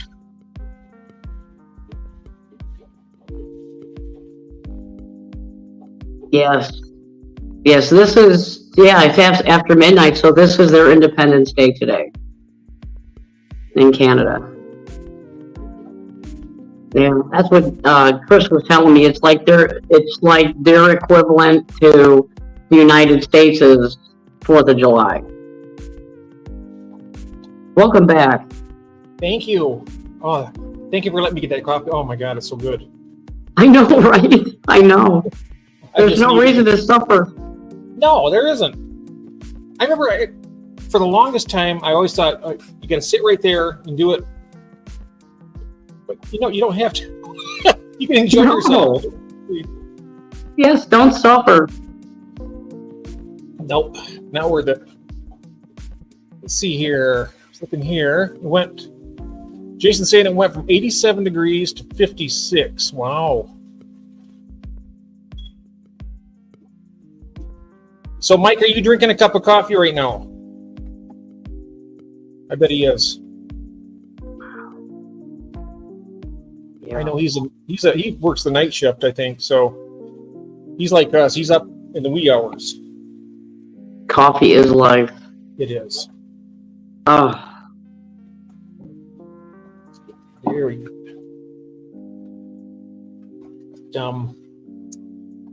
Yes, let's see if I've got a lot of chat here that I have. Oh, here's this. There's Z Kelly. Wow. Oh, he's in. Cleveland. That's right, Cleveland, Ohio. Yeah. For some reason, you were in Louisiana. I don't know why. Somebody I talked to recently is in Louisiana. I can't think of who that is.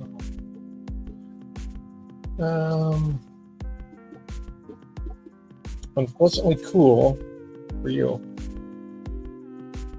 Well, he's in Wisconsin. I think he's used to the cold weather. Yeah. George. There we go. Now let's talk about Jeff while he's gone. Monsoon season starting early. Oh, yikes.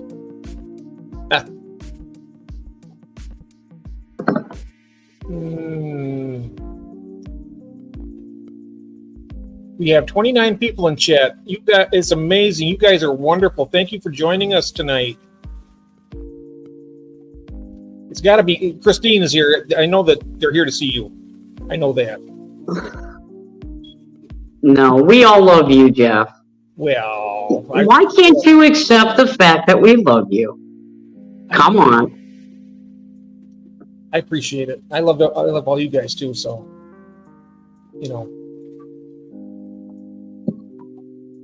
it's just always it just takes me back, when I'm here and I see all these people coming. So, so it's really, really nice.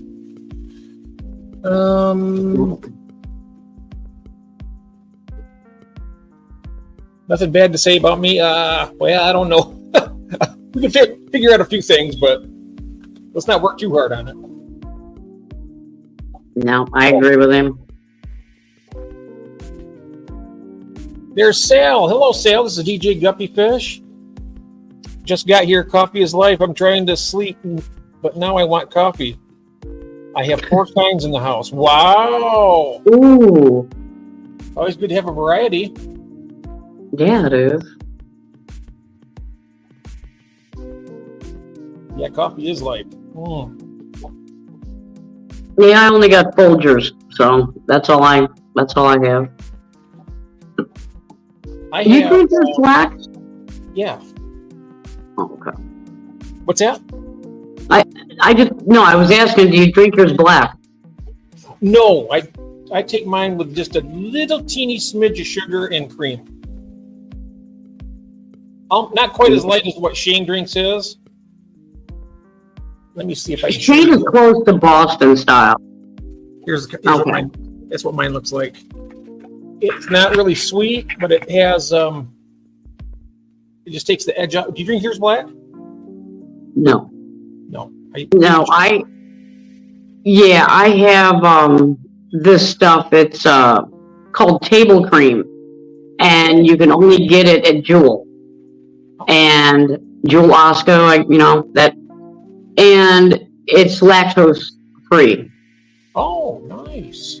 And it's easier on my stomach because I drink 4 pots of coffee a day.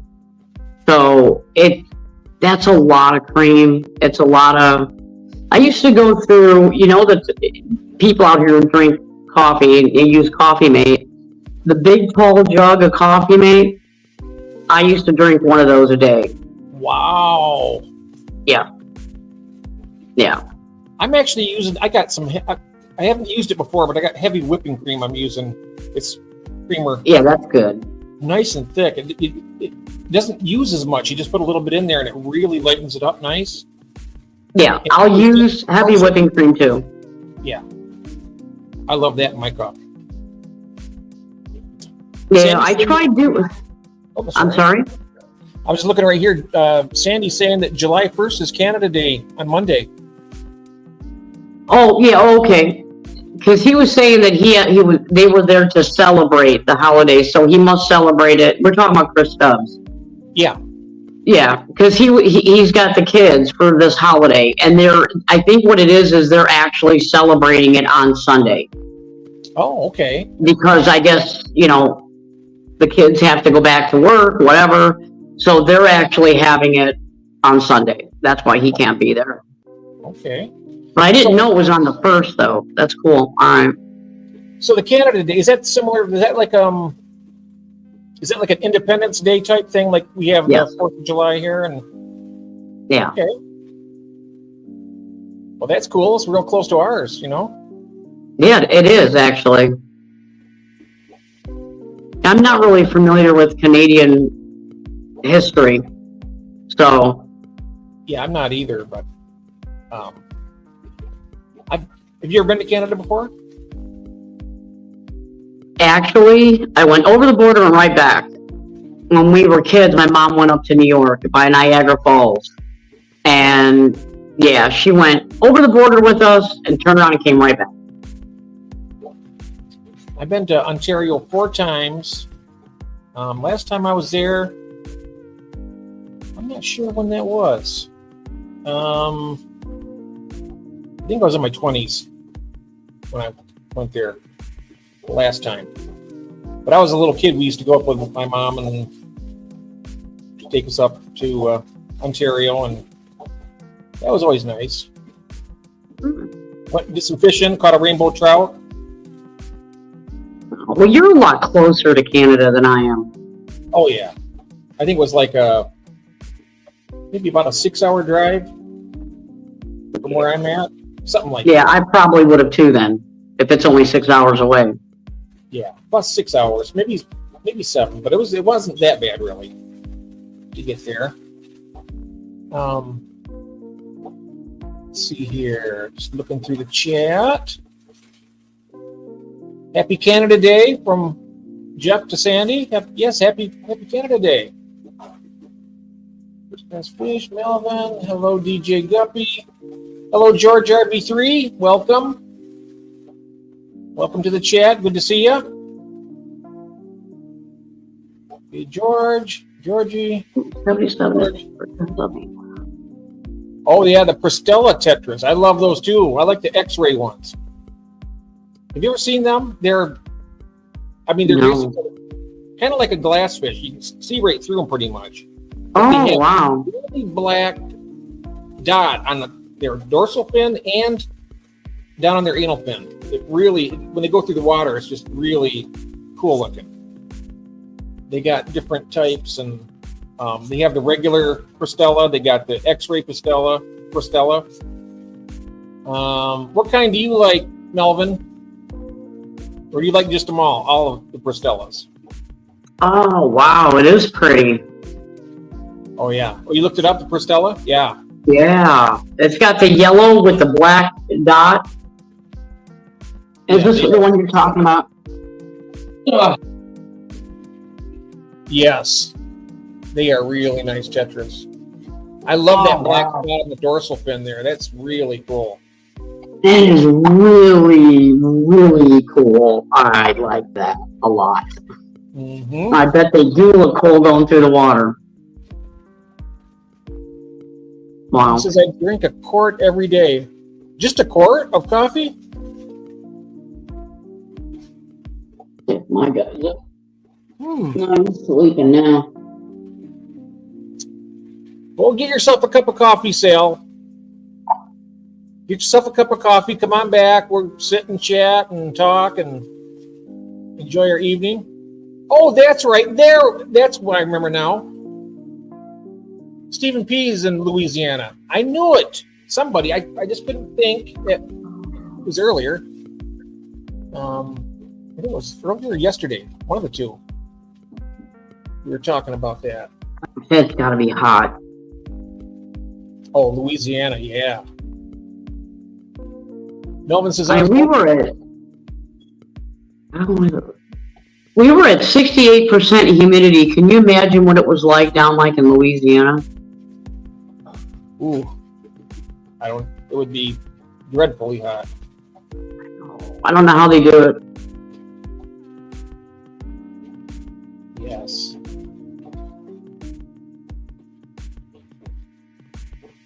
Love all you guys too. June says, I do like the flavored cup. Oh, yeah, the mocha frap. Those are good. I like those. I like I like most coffee. I like just the regular coffee with cream and sugar. A little bit of sugar, not much. Do you put any sugar in your coffee? No. No? No sugar? You're sweet enough already. You don't need... Right? You don't need any sugar. You're already sweet.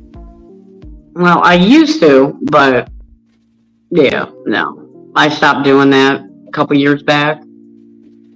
Like I said, I just use a very tiny... I mean, if you took a spoon and just put barely a little smidge of it, I mean, it's not even really worth doing. I could probably stop doing it altogether, but it does seem to just give it just the perfect balance for me. Yeah, you know what I used to do with my coffee? I don't know if anybody else out there has done this. I might be the only weirdo.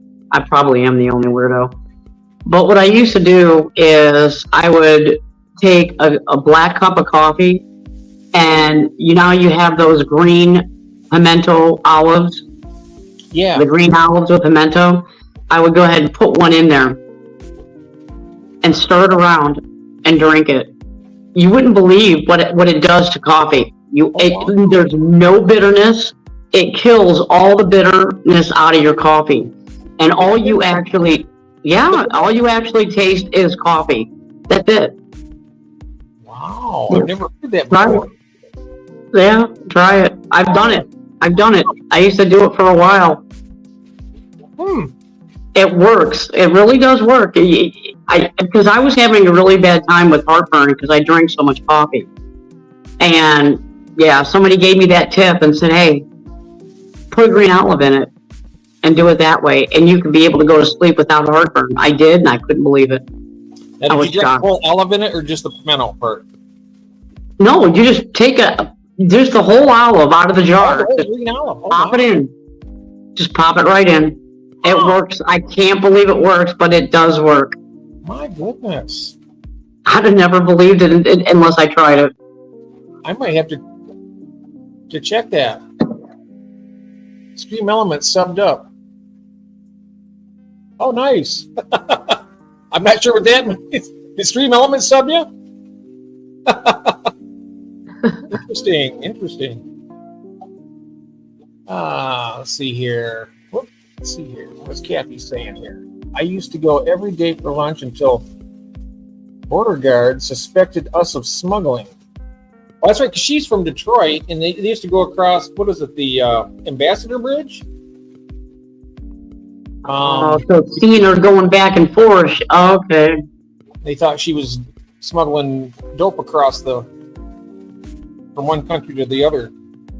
She's kind of suspicious, though. I mean, you got to watch her. Got to keep an eye on you. It's been hot in California. It looks like June says it's cooled down to 78 from 98. Ooh. That is a hot tamale. Wow. That's a 20-degree drop. Jeez. Never, under no circumstances, drink iced coffee. Oh, I've had iced coffee a couple times. I mean, I like a hot better. I've never done the iced coffee thing myself. Never tried it. Never tried it? I've tried it But like I say, I don't like it as much as I do the hot. I'd have to stop drinking the hot to try the cold, and I don't think it just wouldn't work for me. No. Yep, just the hot for me, pretty much. I have had ice, but I don't think I've never purposely did it. Sometimes if it's all up was available up wherever I went, I'd try it. But let's see here. He's talking about the Cristellas. They have all the glow Cristellas now too. Oh wow! Really? Mm-hmm. Glow Cristellas. That's got to be interesting. You know, I used to think they used to shoot the dye into the fish to make them colored like that, but then I find out that it was the actual using the genetics from, what is it, a jellyfish? I think I seen that on one of the quiz the other day. Oh, wow. Wow, Jeff, they're pretty. Are they? What color are they? Good, you name it. Oh. There.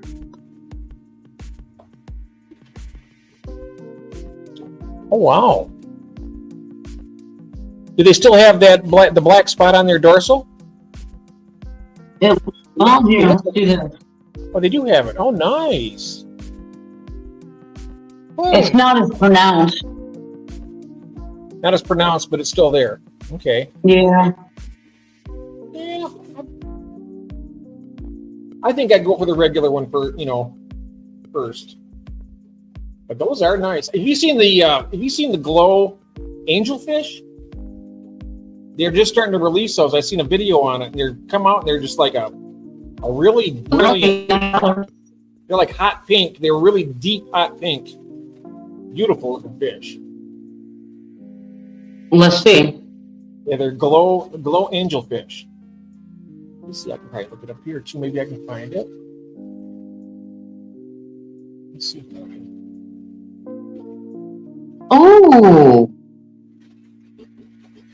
Wow, no way. Glow angel fish. There we go. Let's see if I can find it here.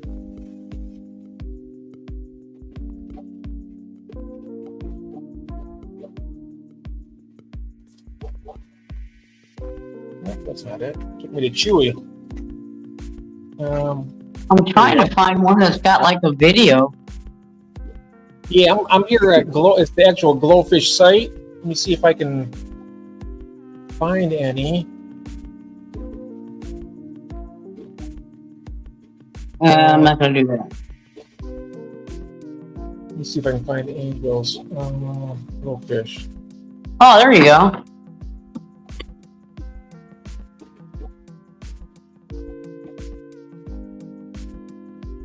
Oh, do you see them? Oh yeah, there it is. Look at that.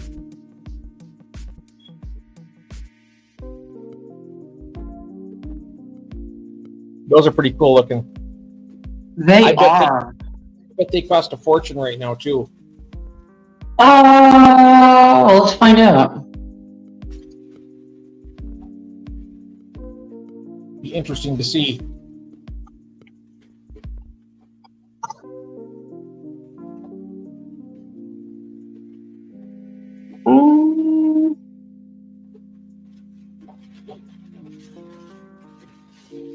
Oh, no way. What's that?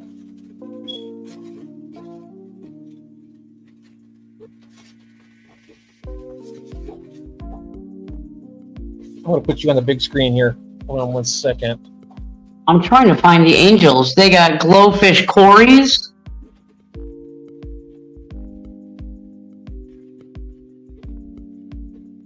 Yeah, the cories are really cool looking. I've seen some really lemon yellow colored ones. Well, look at the bettas. Wow. That's pretty cool looking. Yeah, it is. I've seen those white skirt tetras there, the black skirt, the glow ones.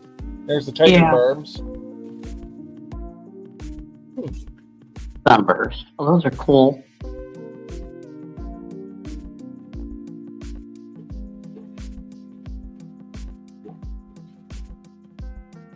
Okay, I don't see any angels. No, I know they were talking about. They might not have been released yet because they might not have enough of them. That could be. But I see a Yeah. video on YouTube about them. If you go on YouTube and type in glow angelfish, it shows the guy. He has it's like a 25-minute video that will. Which one do you like better, this one or this one? Do you like that frame better, or do you like this frame better? Probably that one. That way we can see the comment. Yeah, this is better. Yeah. Yeah, it's like to be able to read the comment. There's gotta be a little angelfish for sale. Oh, Melvin, the best part of waking up with Folgers in your cup. That's right, Melvin. Oh, and Jeff says that what used to be the dye in the old days, we used to inject the dye into the fish. Oh, that's barbaric. Well, I know that's what we were told. Yep. And Jeff said that's what it used to be in the old days. Huh, okay. Well,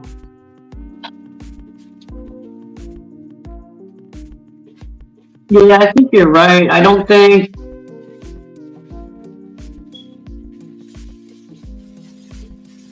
Yeah, I don't think they're available yet.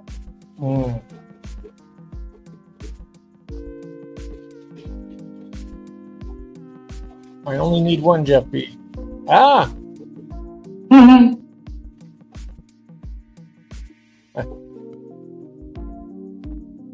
See, you've never been to Canada. California, only places in the States. California is the only state you've been to? Melvin, is that what you're saying? Or am I reading that wrong?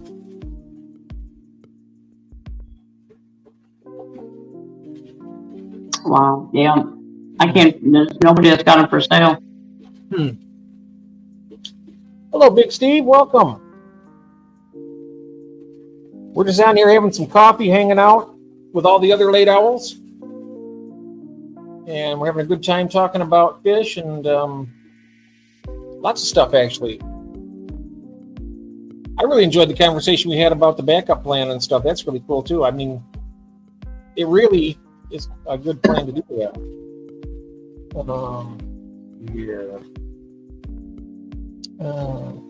Angels aren't available until fall, Jeff says. Oh, that would be why then. I'm going to put this over here because my keyboard's right here. There we go. Yeah. I can use my keyboard. It's good to see what the price are in the fall when they are available. I bet they're going to be. I'll be guessing probably. I'm going to say probably $50 a fish or maybe more. I don't know. That's what I was thinking, about $59.99 each. Yep, I bet something like that because they're new. Everybody's going to want one. They're going to be in high demand, and people are going to be like lined up to buy them. Oh yeah. Yeah, I agree. I won't be. My first day, I want to get the platinum pearl scale when I get mine. They're gorgeous. They're like pure white, but their scales are just like a mother of pearl on their side, and they're really nice looking fish. Oh, they're gorgeous. Yes. Okay. Well, what time do we have here? We got 1:52. You want to go until 2 o'clock? 8 more minutes? They're fine. Okay. That's fine. Let's do that, and then I'm not sure if anybody else is planning on going live afterwards, but if you are, let us know in the chat, and then we'll go and watch yours. I will for a little while anyway. I'll be up for probably another hour or two at least. Same. And go and check things out. Yeah. Let us know if you're going to go live. We'll come watch. We'll go live after we're done here. And I'm sure somebody will. We'll find somebody. Have you got to see June's stingrays yet? Because I really want to see them. No, I haven't. I I want to see know. them. Wonder if she's still in here. I'm not sure. June, are you still in here? We'll find out in a second. I'm playing. Maybe we can convince her to hop on and show us her stingrays. Yes. I can drop the link right here in the chat easily. It's one with my laptop here. It's easy to do. Awesome. I should have done that in case somebody wanted to show off some of their fish or something. Let me, let's do this. Copied. Okay. Well, if anybody can message June, maybe we can see if she's still There we go. available. I'll set that there in case if she is able to. June's not here. Arnold's not here. Uh-oh. Oh, Yeah, I wonder where Sappy's at, though. that's funny. She catches them, they're both going to be in trouble. That's funny. Yeah.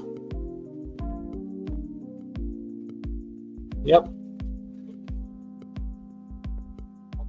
We'll see how that all pans out. I was really hoping she was still in here.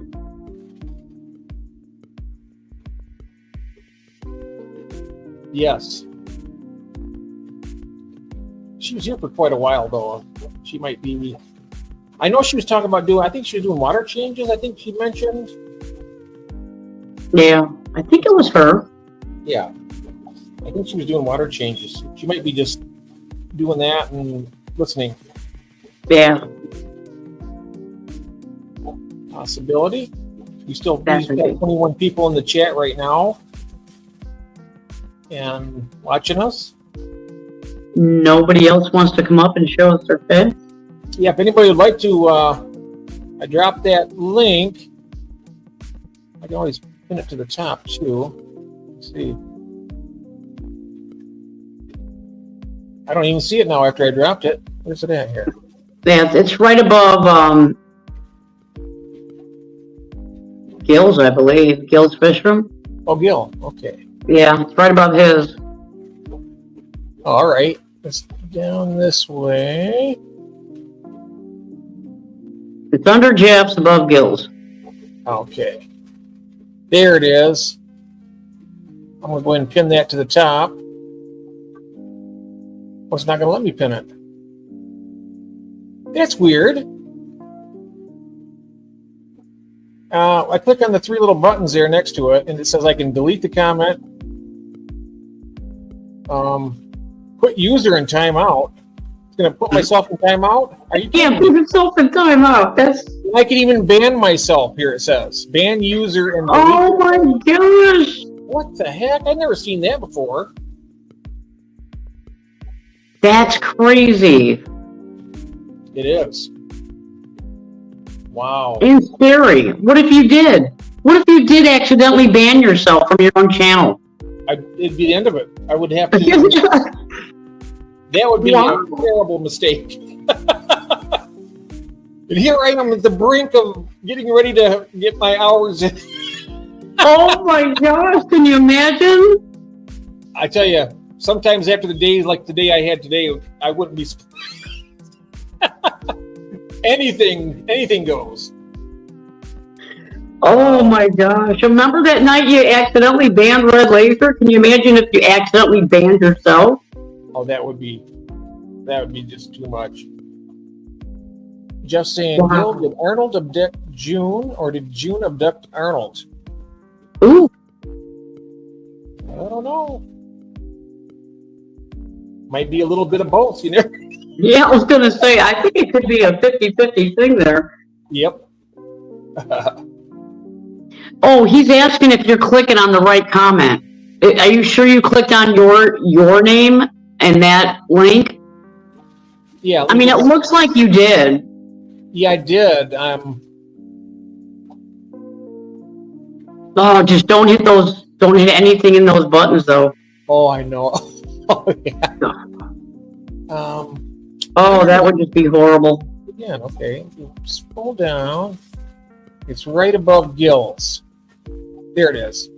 Okay, so I'm going to click on this. There it is. Then if I go over here, okay, then I have to click off it, but then I have to touch the buttons on the side. Yep, nope, doesn't give me the option to pin it. Weird. That's interesting. I wonder why that is. I don't know. It doesn't even make any sense. That you should not have the option to ban yourself. Now, if I go into YouTube here and go into this, okay, here we go.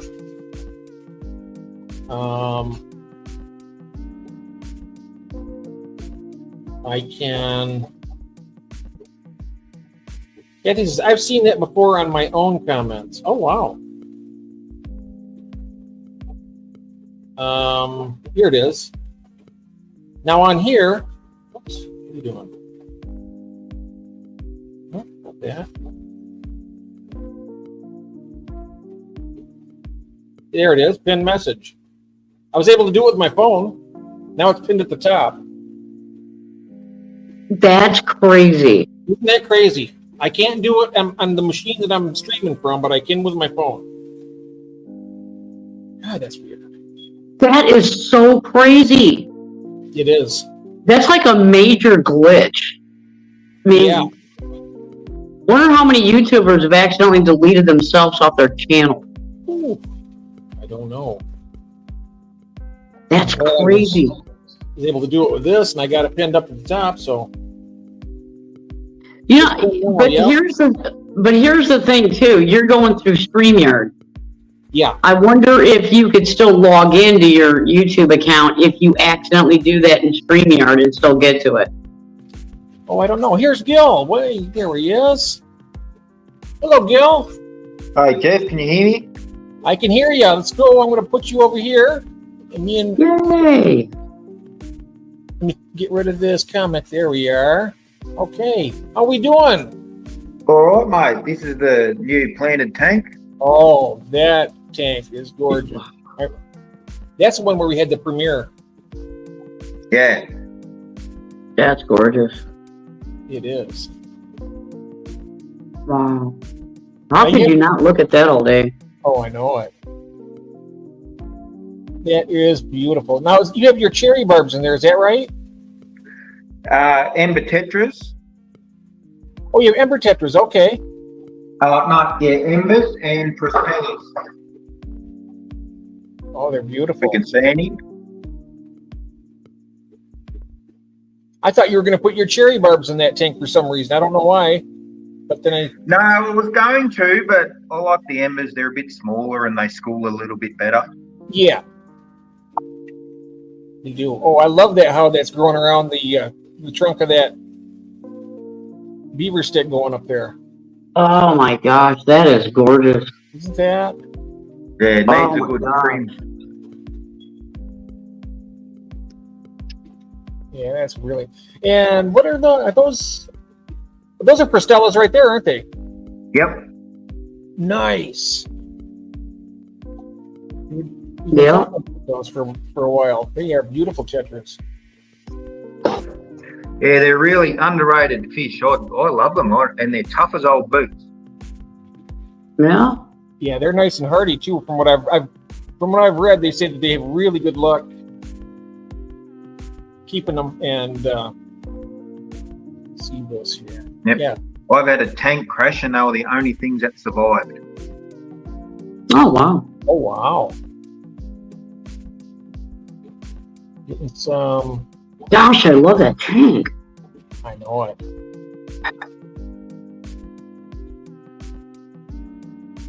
Like a beautiful slice of nature right there. You can just sit and watch it. Gosh. I'm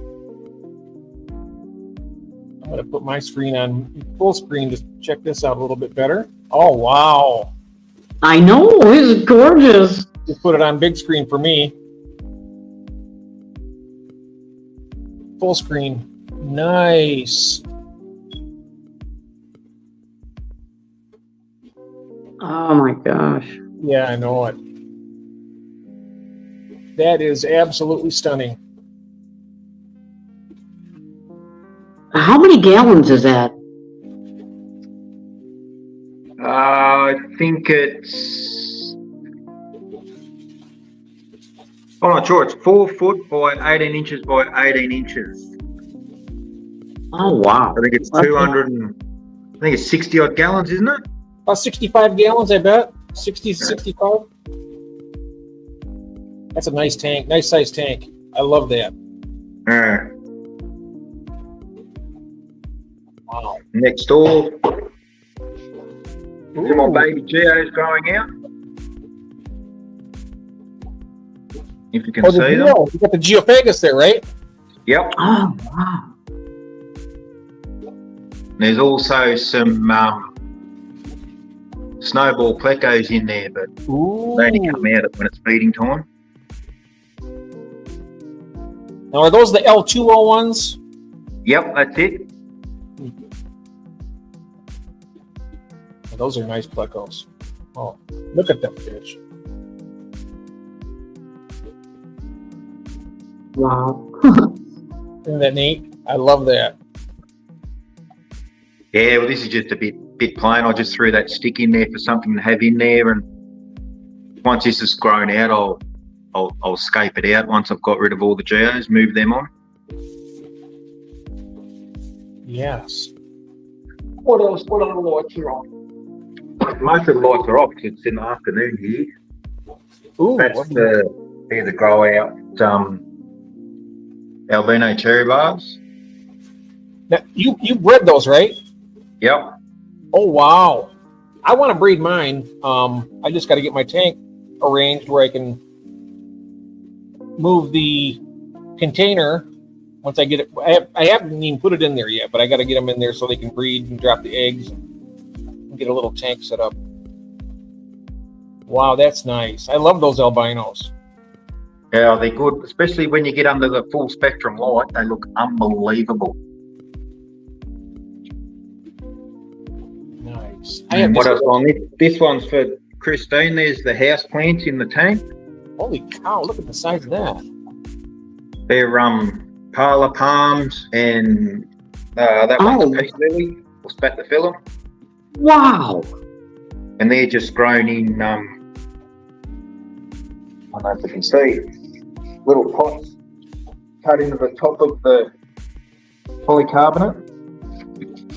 Sort of try and pull one out. There go. Yeah, Oh, just a wow. hole cut in the top. It's in there absorbing all the nitrates. I bet they keep that water in good shape too. Yeah, no, it's good, yeah. But the main thing is you need the light above. If you haven't got light above, they don't grow nearly as well. Oh. And I think that's where a lot of people come unstuck. They plant it all up and then wonder why it's not doing fantastic. And they're the house plants. And even if they say it's a low light house plant, well, that means low sunlight, not low inside light. So the light's a huge difference. That's cool. Very nice. Yeah, absolutely. What does he have in the tank? Oh, it's a bit of a mess, that one, actually. It's a little bit overgrown. Got old Ken in there. Yeah. He's just in retirement, and behind him there's a little school of black neons. Oh yeah, I see him. Yeah. Yeah. And then hiding down here, it's got some albino cherries in there. Oh, nice. And there are some butterfly plecos hiding in there somewhere too. Oh, very It's nice. just a temporary tank, funnily enough. Just waiting till I've got some steel and cut up here, Jeff. There's that cherry bar. And can you see him chasing everything? You look back. He's an absolute mongrel. That fish, he chases anything. He's not there. He is. Oh yeah, my cherry barb is. Yep. He is something else. He'll attack my crebensis even. Yep. He's a bastard. Yeah. They are. I named mine the Red Baron because he's just after everybody. He attacks everybody. And the problem is he's too cunning, and you just can't catch him out. So I'll have to wait till the tank down to get him out. Yeah. Yeah, we were talking about that when I had my video showing mine fighting I had a black molly male that was trying to breed with the cherry barb females because I didn't have any female black mollies in there, and he was going after them. And that cherry barb, I tell you what, he just went berserk, and they were fighting. They were locking jaws. I've never seen a cherry barb and a black molly lock jaws until then. Ooh. They were locking jaws. They were really going at it. But those are beautiful. I love those albinos there. Now that plant right there, is that Java moss or is that guppy grass? That is Java moss. Java moss, okay, and you got Java fern there as well. Yep, and that's Java fern. In the middle is Java fern winterlog. Yeah, the or crested Java fern. Yeah, but this one's all a bit overgrown and it needs a really good clean out. I've just left it to wait I love until that. I pull some rats. Look at that. Kind of I do like the wild look every once in a while in a tank, as long as it's not too wild. And that looks really nice. Yeah, it's not intentional. It's just lack of maintenance. I think that makes the fish happy when sometimes when you just let it go like that, without doing too much maintenance. But that's all I've really got to show today, Jeff. Everything else is switched off. All right. Well, we'll have that for our tour in 2 weeks then. Yep. No worries. You can check everything out. You go over all this and then some. That's going to be a great tour too when we have that. I can't wait. Yeah, that tank is stunning. Yes. Yeah, it took a long time, Christine, to bite the algae and get it to where it's somewhere near balanced, but yeah, now it's a little bit overgrown like that. Jared reckons all needs to be pruned so it'll spread instead of growing up. It's all getting a bit tall. That rockwool is getting too big. Yeah, just everything needs a bit of a tidy up. Well, I love it the way it is. I'm speechless. I can't believe you made that. That is great. It looks like its own little world. It just looks crazy. And thank you. Started that out as a dry planting, I think. Yeah, dry start. A dry start, yeah. Yeah. That is just. I watched his videos on making it, so I know I remember exactly everything he did. I haven't been back to the channel to check and see on it, and maybe he didn't post it yet. But I remember the tank, and I remember him doing it. I just didn't realize how it was going to turn out. It's just stunning. It is very stunning. Yep. It's Craig saying, "Oh my God, I think I've had enough of the internet today. But coffee, thank me later. WTF wrong with some people? That's a big no for me." Oh, no coffee for you? Let's see here. Belinda scares me daily with what she finds online. Ah, okay. All right. Yeah, that is beautiful. Very beautiful. Rightio, I'll love you and leave you. I've got other things to do, but I'll be listening in while I'm ginning around the house.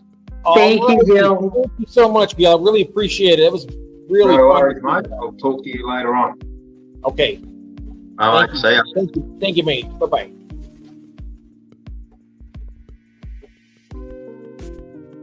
Wow, that was That was really cool. That was the best looking tank I've seen. That's crazy. I just can't believe he actually made that. That's crazy. Wait till you see his 250-gallon South American tank. He's got a South American, and you wouldn't believe the fish in that tank. They're just incredible. That'll be on the tour. He'll have that on the tour, I'm sure, also. That's really Okay.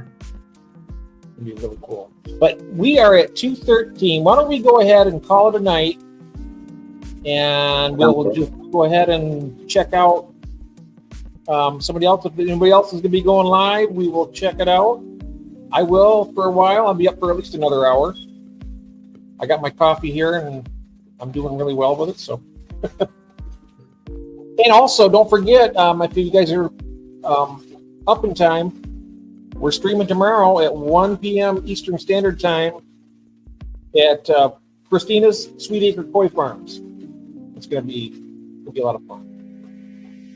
We hope. Oh, hey, as long as we're on there together, it's going to be fun. You know that. Yeah.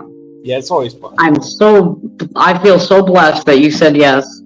So. Oh, anytime. I'm honored. You asked me, and I was like, whoa, yeah. I've been wanting to have streams with you and Maureen, and so yeah, I'm very happy about it. Yeah, I can't wait till we get her on, all three of us. That's going to be awesome. Yes, it's going to be. Yeah. It is. And good night, Sandy, to you. And we're going to go good ahead. Good night, Sandy. Oh, there's Adele. Hello, Adele. Where? Oh, there she is. Hi, Adele. Soon, if it's okay to join you. We were just finishing up, but if you start a stream, yeah, I can join you. How does that sound? If you like, and I'll watch. Join a stream with Adele, and I'll go watch on her channel. Okay. You yeah. Go ahead just go ahead and send me the link. Link? Yeah. If you'd like to, Adele, and if you want to go live when you get home. We're just finished work and getting. Oh. Okay, so she's on her way home right now. Okay. Well, why don't you send her a link? We can sit with her for a minute. Yeah, I'll send you the link here then. Okay, let me. It's pinned at the top, I believe. Yeah, that's right. It is. It's pinned at the top, Adele. If you want to go ahead and do that once you get. If you want to do it now or when you get home, either way. Yeah, I got time. I'm not in any hurry. I was just. Yeah. Yeah, I'm in no hurry.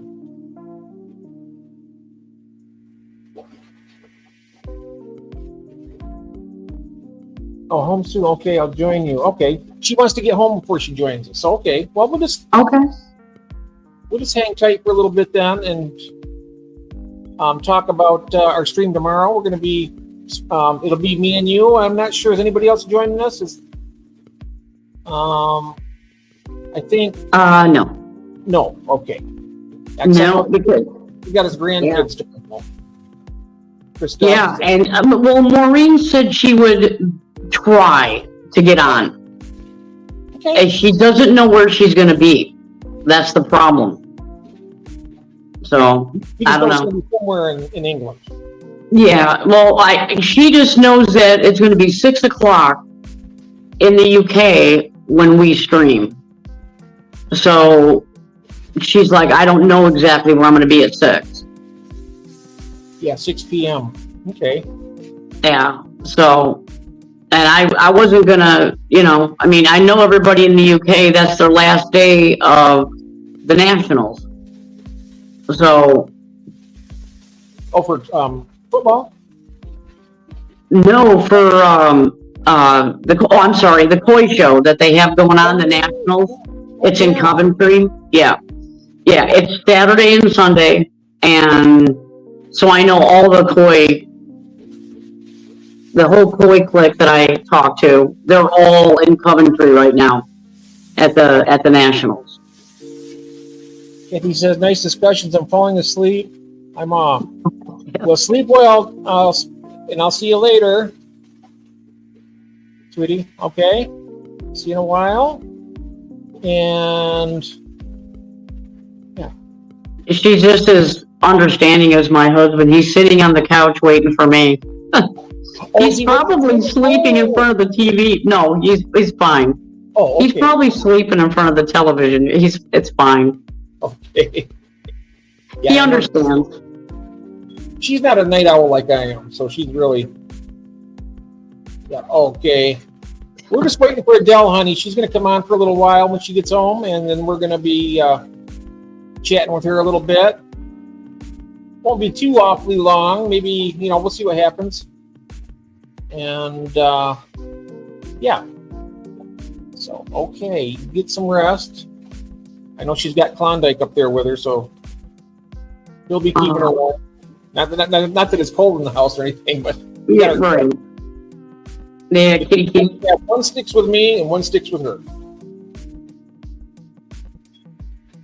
It's like we have our own little symbiotic relationship with these cats. One will stay with her all the time. Cool. It's crazy too because the shepherds that we bought, I wanted the long-haired one, and he wanted the short-haired one. The short-haired one hangs with me, and the long-haired one hangs with him. I'm like, they're both traitors, both of them. Crazy how that works. Yes. I remember when we got our cats right from the very beginning. Right now they're about 21 years old. Just I think they're 21 years old this year. And we got them when they were about, I don't know, maybe 10 weeks old. They weren't very big. And the one that hangs with me, he started hanging with me from the very beginning. When I went to get them at the shelter, well, we had the one that hangs with Kathy so much. We got him. And they're all three pure black. They're all from the same litter, and they're all brothers from the same litter. So that's one thing. But anyway, we got him, and then we got a phone call on the next day saying that, just so you know, that he does have two siblings that from the same litter here at the shelter. So I was there the following Monday to pick them up, right when they opened up. And we got them home, and we brought the other two brothers home, opened the box up, and Klondike, his name's Klondike, the one that hangs with Kathy, ran and just jumped in the box with them. And you should have seen them. They were all little kittens licking each other's face. You could tell that they knew each other. Yeah. It was really, really something. Talking about all these cats, I know that Mark Sturlson loves cats. Wait till he's going to come back here with a word in a minute about them. Oh, really? Yeah. We always have a funny thing going on when we're talking about cats. Is he not a fan? He'll say bloody cats. Oh. I think he really does like them deep down, but he just says that kind of in a little bit gruff way. There he is. There he is. Right on cue. Yeah, don't they have a feral cat problem in Australia? Oh, I don't know. I think they do. Oh, they have a feral cat problem? Oh, okay. I think they do. Ah. That might be why he's saying that. It could be. And Sandy's laughing. Yep, bloody cats. Yeah, I'll have to ask my friend Jens and see what he says. The thing of it is, I might be wrong about this, Mark, but I really think deep down you probably do love the cats that you have, right? He doesn't want to admit it, though. Now.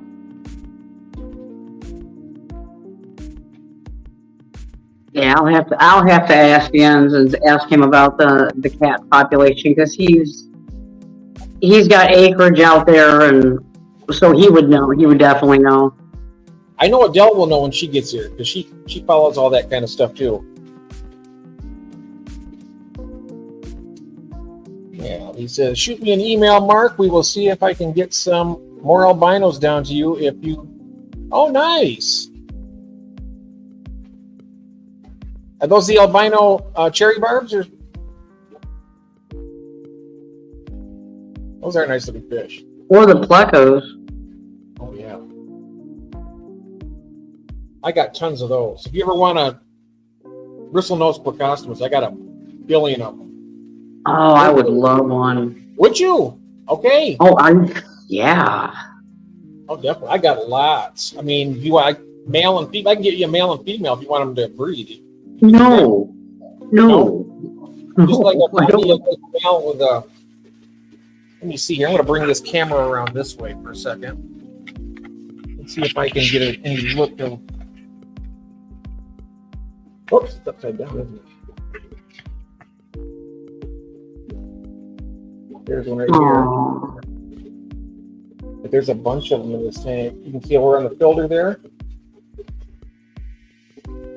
Oh, they're so cute. There, look at the one down here in the floor. They do a really great job cleaning the tank. Wow, there is a lot in there. Oh, there is. There's probably about 25 in this tank, and then I got another tank that's got even more. But that's one of the big guys right there. And how big do they get? About 4.5. Well, these I've never seen any much bigger than like 4.5 to 5 inches, maybe. I know they probably do maybe get a little bigger than that, but I've never had any get much bigger than what like this right here. And I'll put my hand down there, so it'll probably freak them out a little bit. But well, this is a little bit small. He's a little bit bigger than that. Oh, that's not bad. No, he's about 3.5 inches, I'd say. So he would probably do good in a 20 long? Oh yeah, this is a 20 long with all these in there.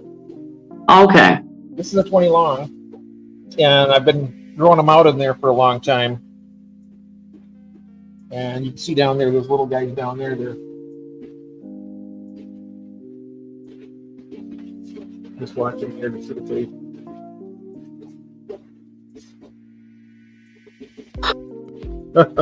Wow. Yeah, they're all over I the place. can't help it. Those shrimp are so cool. Oh yeah. These little guys here. Whoops. Whoops. I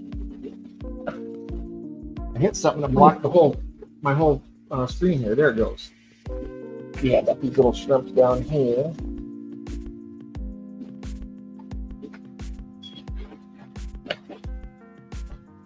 Nice and blue.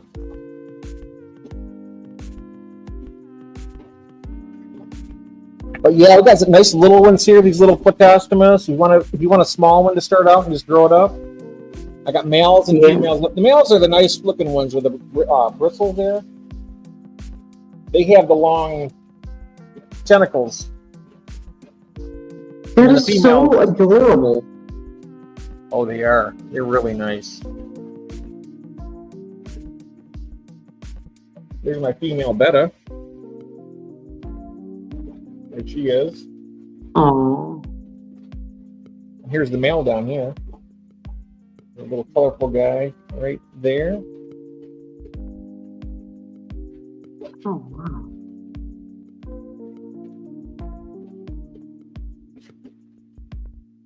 Yep. Wow, that's nice. Yeah, they're doing good in there. When I get this set up, when I do my tour, I'm going to do a tour hopefully next week at some point. I'll be able to take my phone around, and I'm just not sure what's going on right now because I was able to do a tour before, and for some reason or another, I'm not able to get back on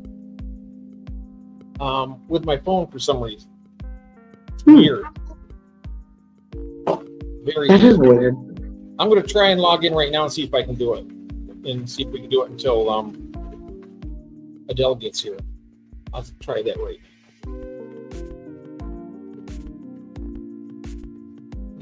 That's some of it.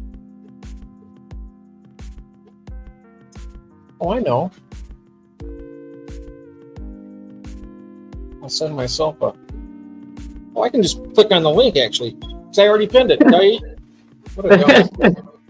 Come on, Jack. Put it together.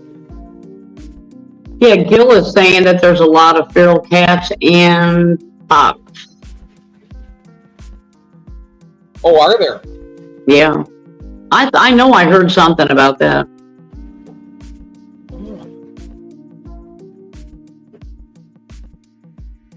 Well, I just popped on there. Look at that, and there's Adele on the right on the front here. She's not to my channel. Yeah.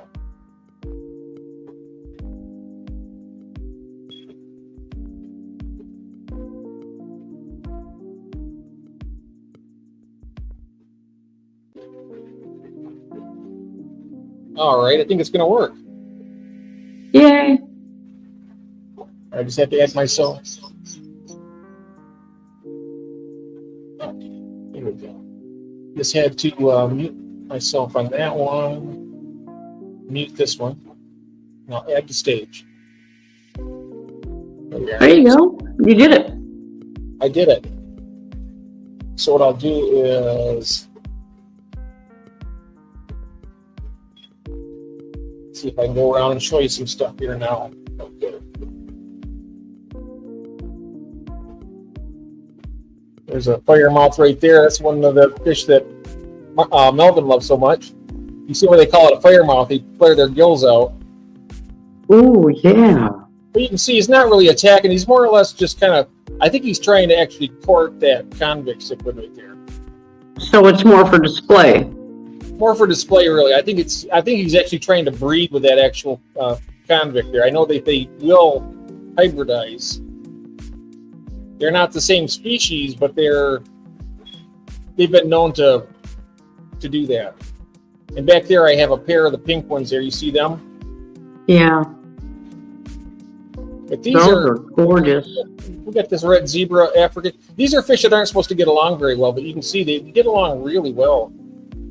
There's not a lot of aggression. There's not a lot of torn fins or anything. No. Now that fire mouth is feisty. He likes to flare his gills out at everybody. As you can see back there by the.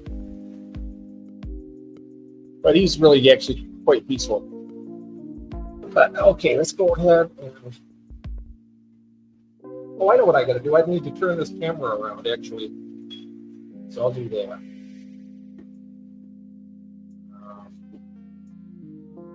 Set this camera. I'm going to turn the camera around. That way I can see what I'm showing you. There we go. That's good. All right, so look at some of these front doors.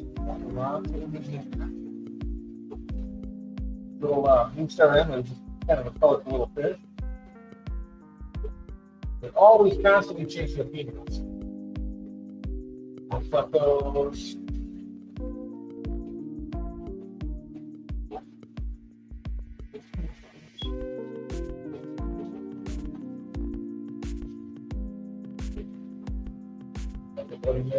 Oh, that's cute. I had a lot more. I really think you've been picking them off a little bit. He's beautiful. Oh, wow. That is pretty. I love the color.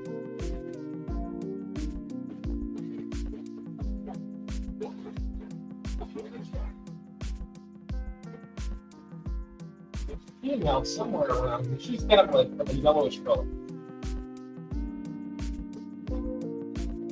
See the eggs on this smile. Easy lay them up around this here. I take them out every once in a while and shut them in. Moving along here. Oh.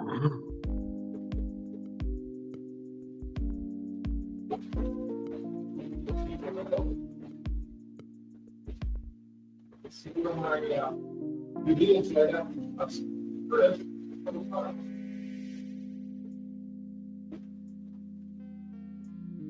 So you can wild type mix fish out here.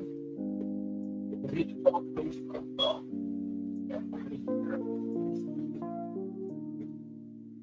here some black mountains. Oh, wow.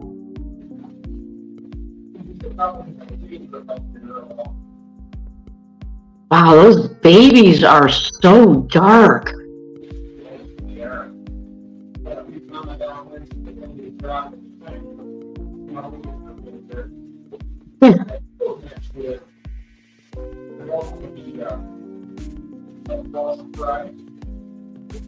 Down here, it's really interesting because I got a big female down here. And up in there, some survivors.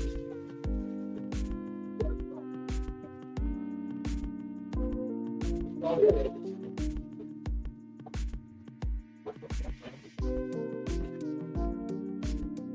Wow. That's a little fry right here. Oh, yeah.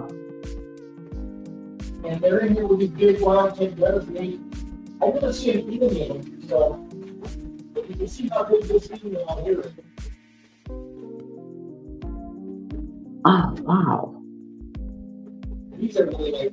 Yeah. Yeah. Well, here are some of the ones I got from all the kilos, more of the fire so the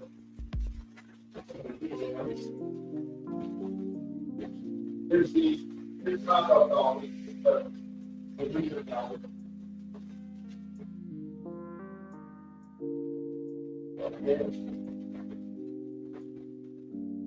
Oh, that's nice.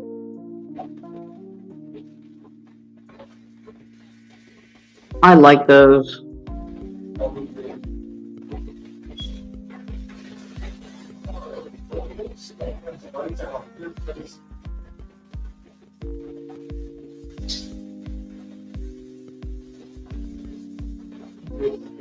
I have 3 on this tank. They can breathe really good.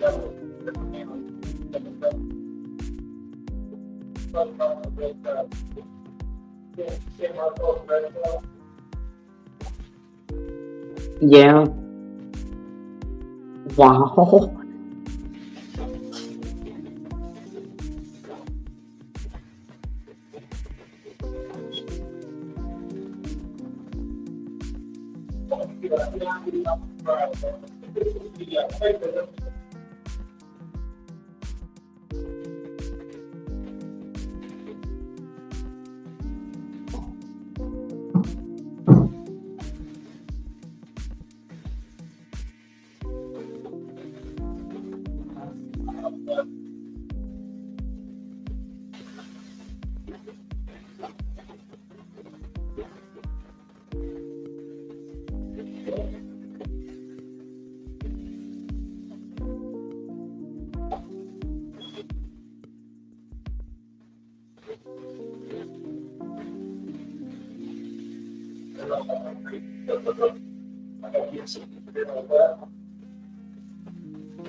Yeah,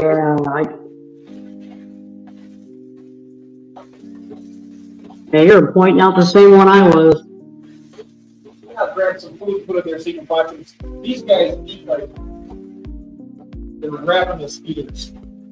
Grab some flake for them here. Okay.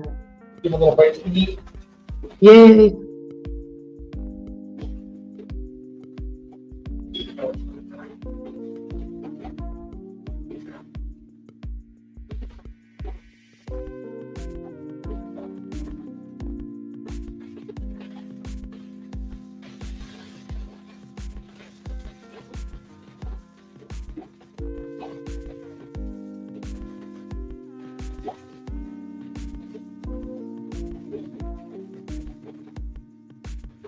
Yeah, that food don't last long. But that? I said that food didn't last long. No, it didn't. Yeah, they hit it hard.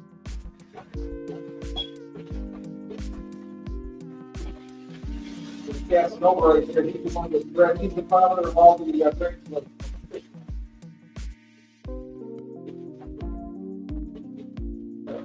Later. I'll pick all that food. I've got quite a few holes females for this tank. We both the eggs in their mouth, so they're pretty slippy. Wow. Right? I see what you got.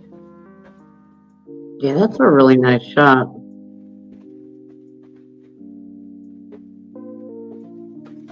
Some of these tanks I don't really want to show because I gotta clean the elevator out there. Well, that's fine. See him a little bit. I got this fish right here when it was a tiny little eyelash. He was really super impressed though. This is one of the fish that I really should have him take by himself. He doesn't really tear apart anybody out or anything, but he doesn't go after everybody. Oh, wow. Well, the conduits are very impressive. This is probably the most aggressive tank I got. Yeah.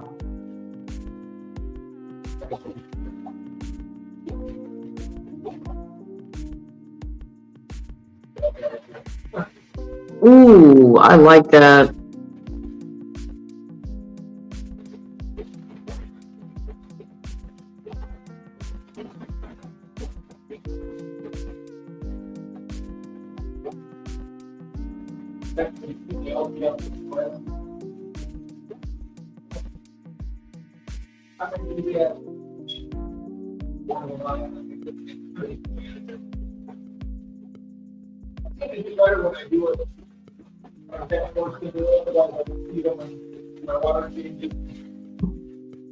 Yeah.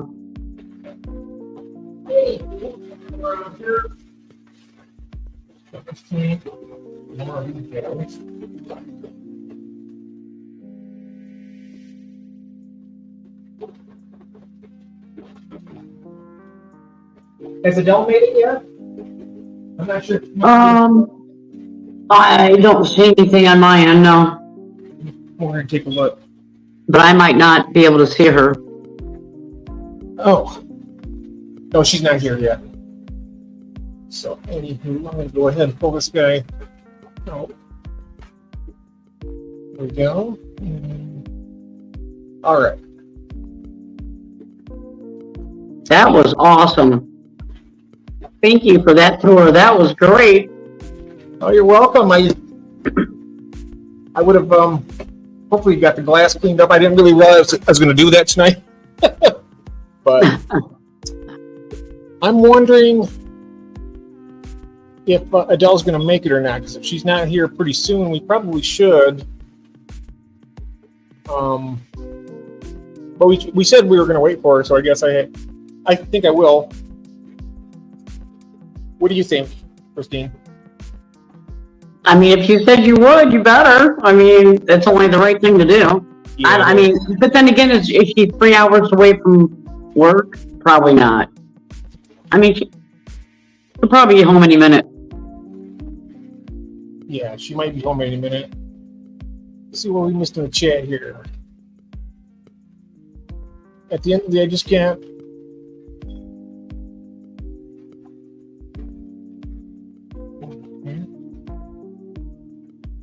Just checking here. Okay. All right.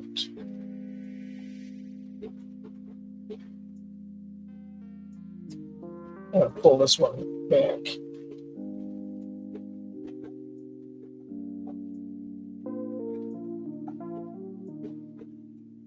All right.